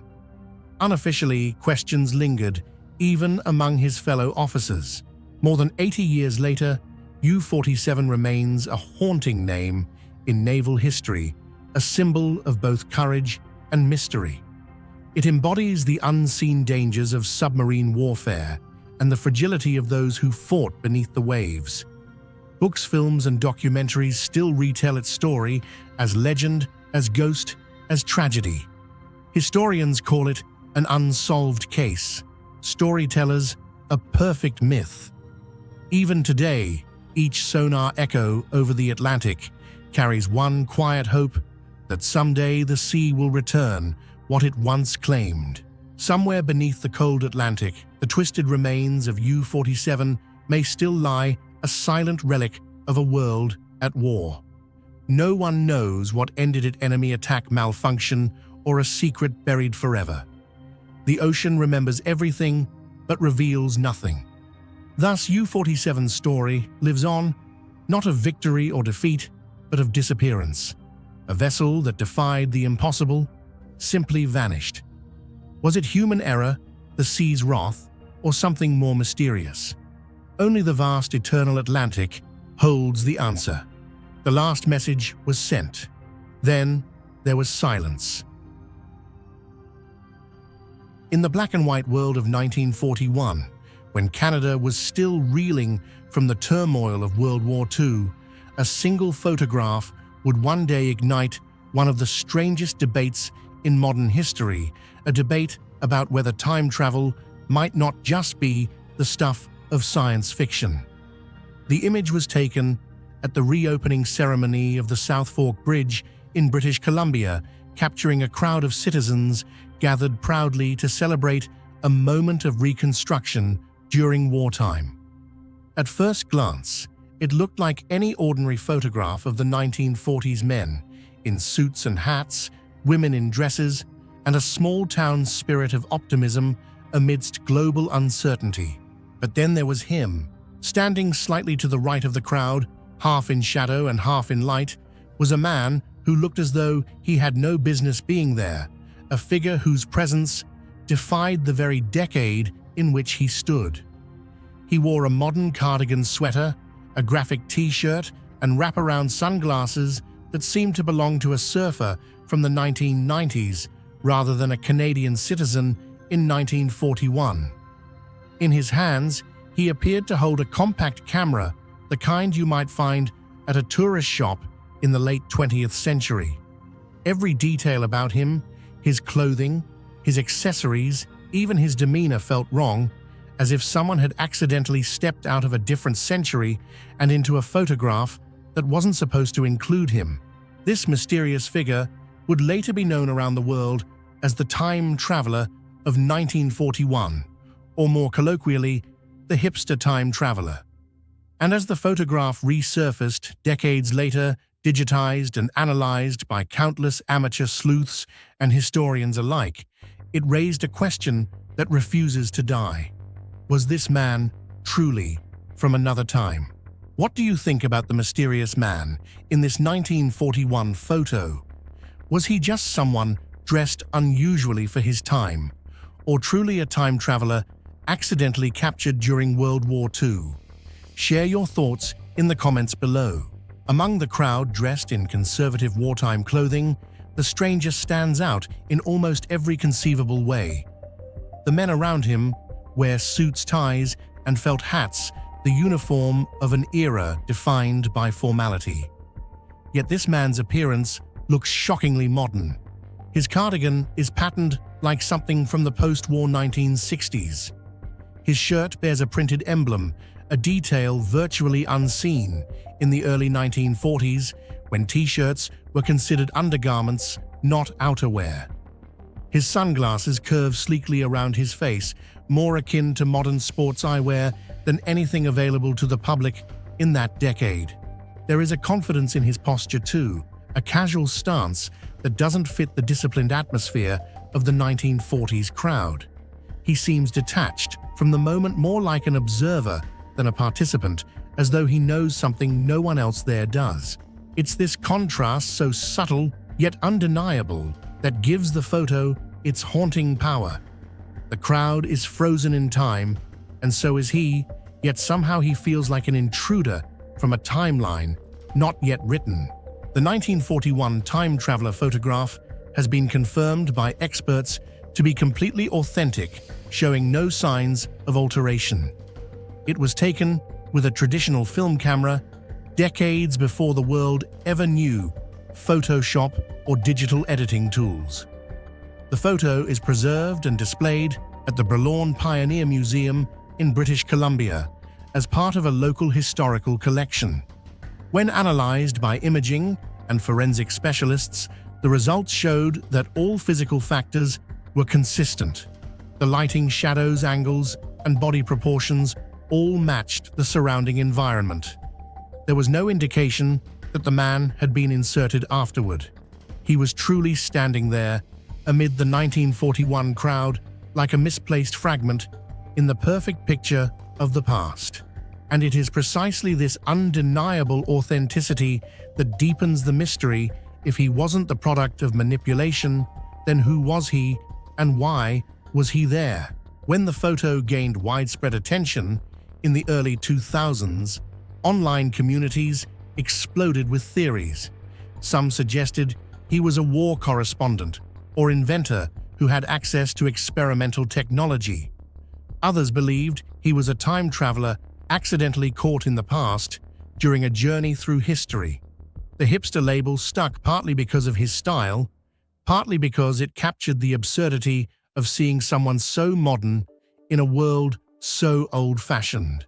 Conspiracy theorists tied the photo to rumored wartime experiments on time manipulation, referencing stories like the Philadelphia experiment of 1943, a supposed US Navy test that made a ship vanish and reappear elsewhere. If such secret projects existed, they argued maybe one man really had slipped through time. The objects associated with the mysterious man added layers to the intrigue. In his hand, he appears to hold a small portable camera, unlike the bulky film cameras common in 1941. Some insisted it resembled a 1990s Canon model. Others countered that it could have been a Kodak folding pocket camera from the late 1930s, though even then, the shape seems unusual. His graphic T-shirt, emblazoned with what looks like a stylized M logo, has been compared to logos from later decades, particularly the Montreal Maroons, a hockey team that dissolved in 1938. While that explanation could account for the shirt, the coincidence of his entire outfit remaining so modern remains uncanny. Then, of course, there are the sunglasses, smooth, aerodynamic, and far removed from the round frames typical of the era. That single accessory alone feels like a glitch in history. Skeptics have done everything possible to decipher the photo, searching for logical explanations to dismiss the idea of time travel. They argue that every detail of the strange man's clothing could have existed in the 1940s, just rarely seen. Patterned cardigans, though uncommon, were sometimes hand-knitted in the mountain regions of Western Canada. Early silkscreen printing on T-shirts had begun to appear among athletes, and wraparound sunglasses might have been the type used for skiing or mountaineering. Some researchers even speculate that he could have been an eccentric local experimenting with unusual fashion, or perhaps had borrowed stage clothes from a theater troupe. The small camera in his hand might have been a rare prototype produced in limited numbers. Yet none of these explanations feel entirely convincing. When you look closely the way he stands, the glances from the surrounding crowd, the subtle sense of dissonance between him and his era all combine into a visual paradox that defies reason. The photograph doesn't merely capture a historical moment, it seems to contain a fracture in the flow of time itself, leaving viewers to wonder, did someone truly step into the past by mistake? The time traveler photo has since transcended mere curiosity. It has become a cultural icon, a symbol of the idea that time might not be as linear as we think. In an age where science constantly pushes the boundaries of quantum physics and parallel universes, the photo has found a strange home in both academic speculation and internet folklore. Some see it as a visual metaphor for the Mandela effect, where people remember events differently across timelines. Others link it to the concept of time slips moments, where individuals claim to have accidentally witnessed the past or future for brief flashes. In forums, people share personal stories of déjà vu, missing time, or encounters with out-of-place people, often citing the 1941 photo as validation that such phenomena could be real. Perhaps the most unsettling fact is that the man has never been identified. Archival records list dozens of attendees at the South Fork Bridge reopening, but none match his description. No relatives have come forward, no local newspaper ever mentioned him. He simply appeared and then vanished from history as suddenly as he arrived in it. That absence of identity feeds the myth. If he were an ordinary man, someone should have remembered him. Yet no trace exists. It's as if the photograph itself is the only proof that he was ever there, a ghost, caught not between life and death, but between time itself. To this day, the 1941 time traveler photo continues to circulate online, appearing in documentaries, podcasts, and academic discussions.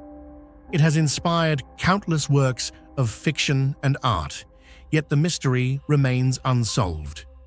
Whether it's mere coincidence or proof of a real time slip, the image makes us question the very structure of reality. It captures the paradox of a man who doesn't belong to that moment, yet undeniably exists within it. Perhaps the strangest thing of all is the mystery needs no answer because it's already made us believe that the impossible might truly have happened. Amid the pitch-black skies of Europe and the Pacific during the final years of World War II, when roaring engines tore through the night and anti-aircraft fire split the heavens, an unexplained phenomenon began to terrify Allied pilots. They gave it a strange, half-joking name, Foo Fighters. Not a band, not human soldiers, but unknown flying lights, moving with speed, precision, and intelligence far beyond anything humanity possessed at the time. What do you think these mysterious lights really were? Were they secret wartime technology, or something far beyond our understanding? Share your thoughts in the comments below. I'd love to hear your theory. It all began in late 1944, when pilots of the 415th Night Fighter Squadron reported seeing glowing orange and red spheres following their planes on night missions over Europe. These lights were not flares, not firebombs, and not ground reflections. They flew alongside the aircraft, keeping a fixed distance as if observing, then accelerated and vanished in an instant. Lieutenant Donald Myers described, "We saw balls of fire drifting out there. Some seemed aware of us, like they knew exactly when we were looking at them. Then, they just vanished. No sound, no signal, just light retreating silently into the dark. In the chaos of the night sky, radars blaring and anti-aircraft shells exploding, the glowing orbs remained completely unaffected. They emitted no radio signals, appeared on no radar screens, and could not be shot down. Some pilots fired directly at them, but as one reported, the bullets passed through like shooting at smoke. What truly terrified the airmen was not just their appearance, but their behavior. The lights did not attack or flee. They seemed to observe, follow, and sometimes even play with the planes. One pilot swore the lights circled around his wing, moving in arcs so precise only something intelligent could have done it. At first, Allied pilots assumed they were witnessing a secret Nazi weapon, perhaps a new unmanned drone or radar jamming device. In an age of constant technological escalation, that idea seemed plausible. But after Germany's defeat in 1945 and the seizure of its military archives, investigators found no record of any such weapon. Even more puzzling, Luftwaffe pilots had reported seeing the same mysterious lights, and they too believed them to be Allied secret weapons. When both sides denied responsibility, one chilling question remained: what were the Foo Fighters? Many Allied pilots tried to chase the strange glowing orbs, pushing their planes to maximum speed, but every attempt ended in failure. The lights always moved faster than any fighter of that era, performing maneuvers that seemed to mock the laws of physics. Some reports describe them turning sharply at right angles without losing speed, as if gravity or air resistance simply did not apply. Even more baffling, no radar ever detected them. Not a single blip appeared on the screens. They emitted no sound, no exhaust, no heat signature, and left no physical evidence behind. When pilots tried to approach, the orbs would fade or vanish instantly, leaving the night sky empty once more. A classified intelligence report from 1945 noted, "There is no proof this is a German weapon. But if it is natural, it is the most intelligent natural thing ever seen." To the men who witnessed them, these were not just strange lights. They felt alive, as though guided by awareness, watching from the shadows of war, beyond the reach of human reason or technology. The term originated within the 415th Squadron. One pilot, a fan of the comic strip Smokey Stover, recalled its running gag, "Where there's foo, there's fire." The nonsense word foo seemed to perfectly capture their bafflement toward these fireballs. Thus the pilots dubbed them Foo Fighters, the luminous warriors of the night sky. The nickname spread quickly across air units. Within months, dozens of similar reports emerged across Europe and the Pacific, from Britain and France to Germany and Japan. After World War II ended, scientists began an exhaustive effort to explain what the pilots had seen. Many theories were proposed, each attempting to fit a piece of the puzzle. Some argued that the Foo Fighters were merely ball-lightning luminous plasma created by electrical disturbances in the upper atmosphere. Others suggested optical illusions, the result of fatigue, stress, or pressure changes in the cockpit after long night flights. A few believed the lights were reflections from flares moonlight or even burning cities far below the clouds. Another theory proposed ionized air discharges from propeller tips, producing brief glowing spheres around aircraft wings. But none of these explanations could account for the most striking details. The way the lights moved with intention, followed aircraft at great speed, turned sharply at impossible angles, and vanished instantly without a trace. One veteran pilot summed it up best: if it was an illusion, he said, then hundreds of men must have shared the exact same dream night after night. After 1945, reports of Foo Fighters dwindled. But only a few years later, the world was swept by the first great UFO wave in the United States, describing flying discs of light behaving almost identically to the wartime sightings. Some UFO researchers believe the Foo Fighters were early deliberate observations by an unknown intelligence, someone monitoring humanity's rise in destructive power. Others insist they were rare natural phenomena only visible under the unique electromagnetic conditions of wartime skies filled with smoke and static energy. Whatever the cause, one truth remains: those lights changed forever how humans looked at the night sky. As years passed, the Foo Fighter reports became part of aviation folklore, retold in books, documentaries, and even inspiring art and music. The name itself was later adopted by the famous rock band Foo Fighters, founded by Dave Grohl of Nirvana, an ironic tribute to a mystery born from war and wonder. Yet, behind the stories and cultural echoes lies an unanswered question. What were those lights really? Many witnesses and UFO researchers argued that the Foo Fighters' movements were too deliberate to be random. They reacted to searchlights, dodged gunfire, and mirrored pilot maneuvers. Could they have been reconnaissance technology from the future, or perhaps an extraterrestrial intelligence quietly observing humanity's most violent chapter? It sounds like science fiction, yet for those who saw them firsthand, it was all too real. They described the lights as alive, both beautiful and terrifying, evoking the eerie sensation of being watched. Nearly 80 years have passed since the first sightings of the Foo Fighters, and no definitive evidence has ever surfaced. No debris, no recordings, no physical proof.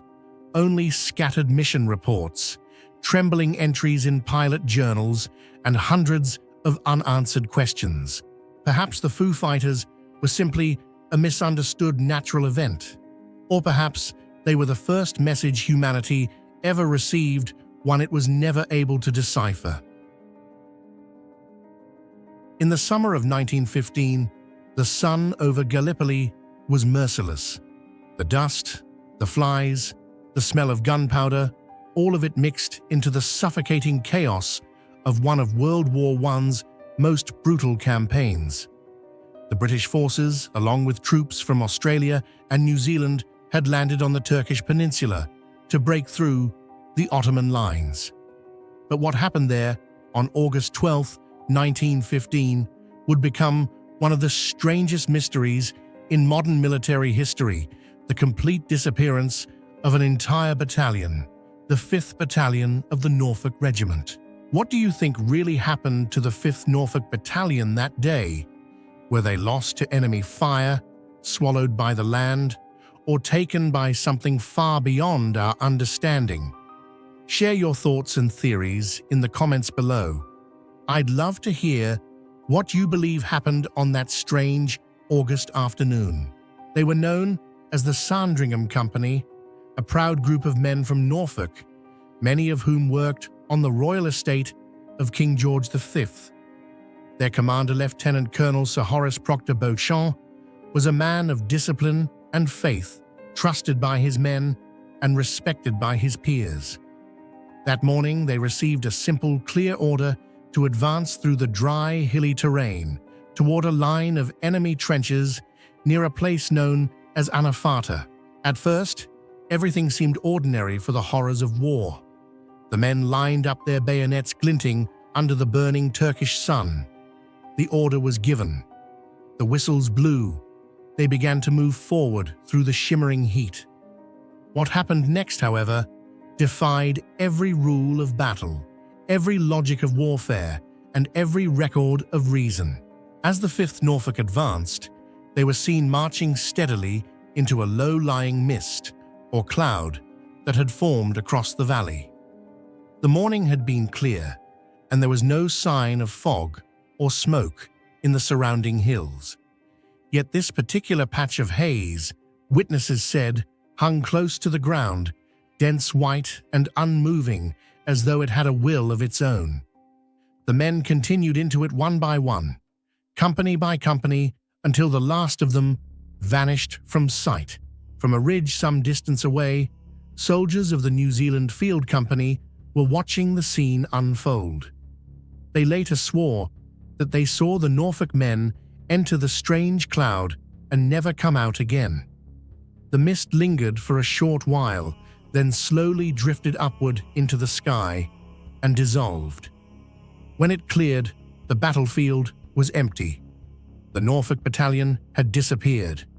There was no sound of gunfire, no explosion, no shouting, nothing. Just the eerie silence of the Gallipoli Hills. At first, commanders believed the battalion had advanced too far ahead and been cut off by Ottoman forces. Reinforcements were sent, but they found no sign of the missing men, no bodies, no weapons, no tracks. The battlefield where they were last seen was eerily untouched. Even the Turks, when questioned later, denied any engagement with such a large British force that day. It was as if the earth had swallowed them whole. Back in Britain, the news was devastating. The Norfolk Regiment was well known and respected, and their disappearance hit especially hard because many of the men were from the royal estate at Sandringham. King George V himself reportedly expressed deep sorrow and confusion over what had happened to his loyal men. Families received vague telegrams, "missing in action." There was no explanation, no closure, only silence. For years after the war, the disappearance of the 5th Norfolk Battalion was whispered about in military circles. The official record simply stated that the battalion advanced into the forest and was not seen again. That bland line did little to conceal the disturbing reality. 267 men had vanished without a trace in broad daylight. It wasn't until 1919, when Allied forces re-entered Gallipoli, that search parties finally found a cluster of bones scattered over a small area far from where the battalion was last sighted. Around 180 bodies were discovered, many still wearing remnants of their Norfolk uniforms. But the scene raised more questions than answers. The remains showed no clear signs of battle, no mass of shell damage, no bullet wounds in most cases. Some uniforms appeared strangely singed, as if exposed to extreme heat, but there was no evidence of fire in the surrounding terrain. How had they traveled so far from their last known position? Why had there been no sound of gunfire, no smoke, no reports of engagement from the Turks? The mystery only deepened when several Ottoman officers interviewed after the war stated firmly that they had never encountered or captured a battalion matching the description of the 5th Norfolks. Rumors spread quickly. Some said the men had been ambushed and buried in secret. Others whispered that they had fallen victim to a strange natural phenomenon, a sudden fog that caused mass disorientation, leading them off cliffs or into hidden ravines. But the most chilling account came from the New Zealand soldier's testimony recorded years later, which described the cloud that hovered against the wind. According to their official statement, it was unlike any natural mist. It stayed still despite the breeze. The soldiers marched directly into it and disappeared. The cloud rose slowly, merging with others above, and drifted away toward the horizon. When it was gone, the men were gone too. This testimony was submitted to British authorities in 1967 and reignited public fascination with the case. UFO researchers quickly seized upon it, suggesting that the cloud might have been an unidentified flying object, a transport beam, or even a portal that had somehow opened in the chaos of war. To skeptics, these claims sounded absurd. Yet the fact remained, the physical evidence, the military records, and the witnesses' stories still didn't add up. Some historians argued that the battalion had simply advanced too far, been surrounded, and wiped out by Ottoman fire, but this explanation failed to account for the lack of bullet wounds or the absence of combat debris. Others speculated that artillery fire from both sides might have caused a natural ground haze, hiding their movements and leading them into disaster. But again, no signs of that were ever found. The 5th Norfolk Battalion's disappearance stands out, not just because of the loss, but because of the absolute silence that followed it. In most battles, even the fallen leave their mark shell casings, torn flags, twisted metal. Here, there was nothing. Only a few charred remnants of uniforms, a few faded regimental insignia, and the haunting knowledge that hundreds of men had simply walked into a cloud and never returned. Today, the story of the Norfolk Regiment at Gallipoli has become legend, a grim parable of the unknown that lurks within history's bloodiest pages. It reminds us that war is not only about bullets and bravery, but also about the thin line between the known and the unknowable. In the confusion of battle, where smoke and fear blur reality, even entire battalions can vanish into myth. Whether the men of the 5th Norfolk were lost to enemy fire, to chaos, to the earth itself, or to something beyond human comprehension, no one can say. What we know is this: on a hot August afternoon in 1915, beneath the blazing sun of Gallipoli, the men of Norfolk marched forward into a pale mist and into history's most haunting mystery. In October 1918, as World War I neared its end, the forests of Argonne in eastern France still echoed with cannon fire cries for help and desperate prayers. Amid this hell, a group of American soldiers, about 550 men from the 308th Battalion, 77th Division of the U.S. Army, would enter history under a haunting name, the Lost Battalion. Their story is not just one of bravery and tragedy, but also of a mystery never fully solved, where the line between heroism and human error blurs into something heartbreakingly ambiguous. What do you think really happened to the Lost Battalion? Was it pure miscommunication, or were they intentionally left behind? Share your thoughts and theories in the comments below. On October 2nd, 1918, during the launch of the Meuse-Argonne Offensive, the largest operation ever undertaken by the U.S. Army in World War I, the 308th Battalion was ordered to advance deep into the Argonne forest, tasked with breaking through the German defensive line. They were assured that supporting units on both flanks would maintain contact and cover their movement. But as they pressed forward, the terrain grew more tangled, radio signals weakened, and a thick fog blanketed the forest. Then the unthinkable happened. All communications were cut off. No one knew where they were, and the men themselves realized too late that their own lines had fallen back.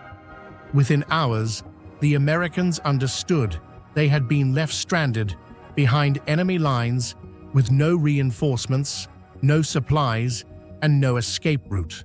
For the next 5 days, the battalion lived through what survivors later called hell on earth. They were surrounded on 3 sides, constantly shelled even by their own artillery due to mistaken coordinates. When the last of their rations and water ran out, they drank from muddy puddles and split the final crumbs of hardtack. Every attempt at communication failed. Field telephone lines were severed, smoke signals disappeared into the mist, and every runner sent for help was gunned down before leaving the forest. When hope was nearly gone, they had one last messenger, a homing pigeon named Cher Ami. Major Charles Whittlesey, their commanding officer, tied a desperate note to its leg. "We are along the road parallel 276.4. Our artillery is dropping a barrage directly on us. For heaven's sake, stop it." Despite being shot, losing a leg and an eye, Cher Ami flew 25 minutes through a storm of bullets and explosions to deliver the message. Thanks to that bird, the friendly fire ceased, but by the time rescue arrived, most of the battalion lay dead in the mud. Fewer than 200 men were still alive. Those who survived said they had never received any order to retreat, nor any message confirming they could stop the advance. In their minds, there was only one command: keep moving forward. They believed the other units still held their flanks, and that their job was to prevent the line from collapsing. That unshakable obedience kept them fighting to the last breath against overwhelming German forces and even friendly artillery. But it was here that the greatest mystery began to unfold. Even today, no one knows exactly what went wrong in the chain of command during those fateful days. Military archives from the time reveal that the coordinates given to the 308th were inaccurate, not matching the actual terrain. Some American officers blamed faulty hand-drawn maps, but post-war analysts argued that the discrepancy was far too great unless there had been a miscommunication or a decoding error during transmission. Some historians suspect that radio transmissions were disrupted or altered during the operation. The Argonne region at that time experienced severe electromagnetic interference caused by German artillery fire. Early field radios operated on low frequencies, easily distorted by terrain and weather. It's possible that the withdrawal order, if it was ever sent, never reached Major Whittlesey's unit. Another theory suggests that German forces intercepted American frequencies and sent false signals, deliberately misleading rescue units. There is indirect evidence that by late 1918, German troops possessed rudimentary radio jamming and broadcasting technology. If true, then the Lost Battalion might have been one of the first victims of electronic warfare in human history. Still, no proof has ever been found. After the war, when Germany surrendered, most of their communication records were destroyed. The US Intelligence Bureau later launched an investigation, but every lead led into a dead end. Messages lost, maps redrawn, witnesses gone. The deeper they searched, the more it felt like a fog of secrecy still covered the truth, just as thick as the mist that had engulfed the Argonne forest itself. After the survivors were rescued, Major Whittlesey was hailed as a hero. Yet he refused all medals and honors, simply saying, "I only did what had to be done." Years later, he quietly took his own life, leaping from a ship into the Atlantic, carrying with him questions that were never answered. Some believe he couldn't bear the guilt of survival, knowing over 350 of his men had died under his command. Others whisper that he was haunted by the truth that had been buried, that his battalion had not been lost, but abandoned due to either negligence or deliberate calculation. Later research confirmed that at least 2 withdrawal orders were issued, yet no record exists showing they ever reached Whittlesey's command. Perhaps someone forgot. Perhaps someone chose not to deliver them. Either way, it became a stain the US Army never fully acknowledged. Today, the story of the Lost Battalion stands as a monument to courage, but beneath that glory lies the shadow of confusion and human cost. These men did not die from cowardice. They may have died from errors in communication, the invisible weapon deadlier than any shell. Military historians call it a costly lesson in communication and trust. A single wrong order, a misplaced coordinate, a message that never arrived, and over half a battalion vanished. Even in the modern age of technology and strategy, their story reminds us that wars are not only lost by bullets, but by mistakes. The Argonne Forest today is quiet and green. Yet visitors have claimed that on misty mornings, faint cries can still be heard echoing through the trees, whispers of the men who never came home. Locals call it the echo of the Lost Battalion, a haunting reminder of souls still waiting for truth and recognition. Military archaeologists have discovered charred dog tags and shattered shell casings buried in the soil's silent relics of the men who perished in the confusion of friendly fire and failed orders. The Lost Battalion is not merely the story of soldiers lost in battle, it is a symbol of blind loyalty, unwavering discipline, and the ruthless machinery of modern warfare. Those men were not wrong.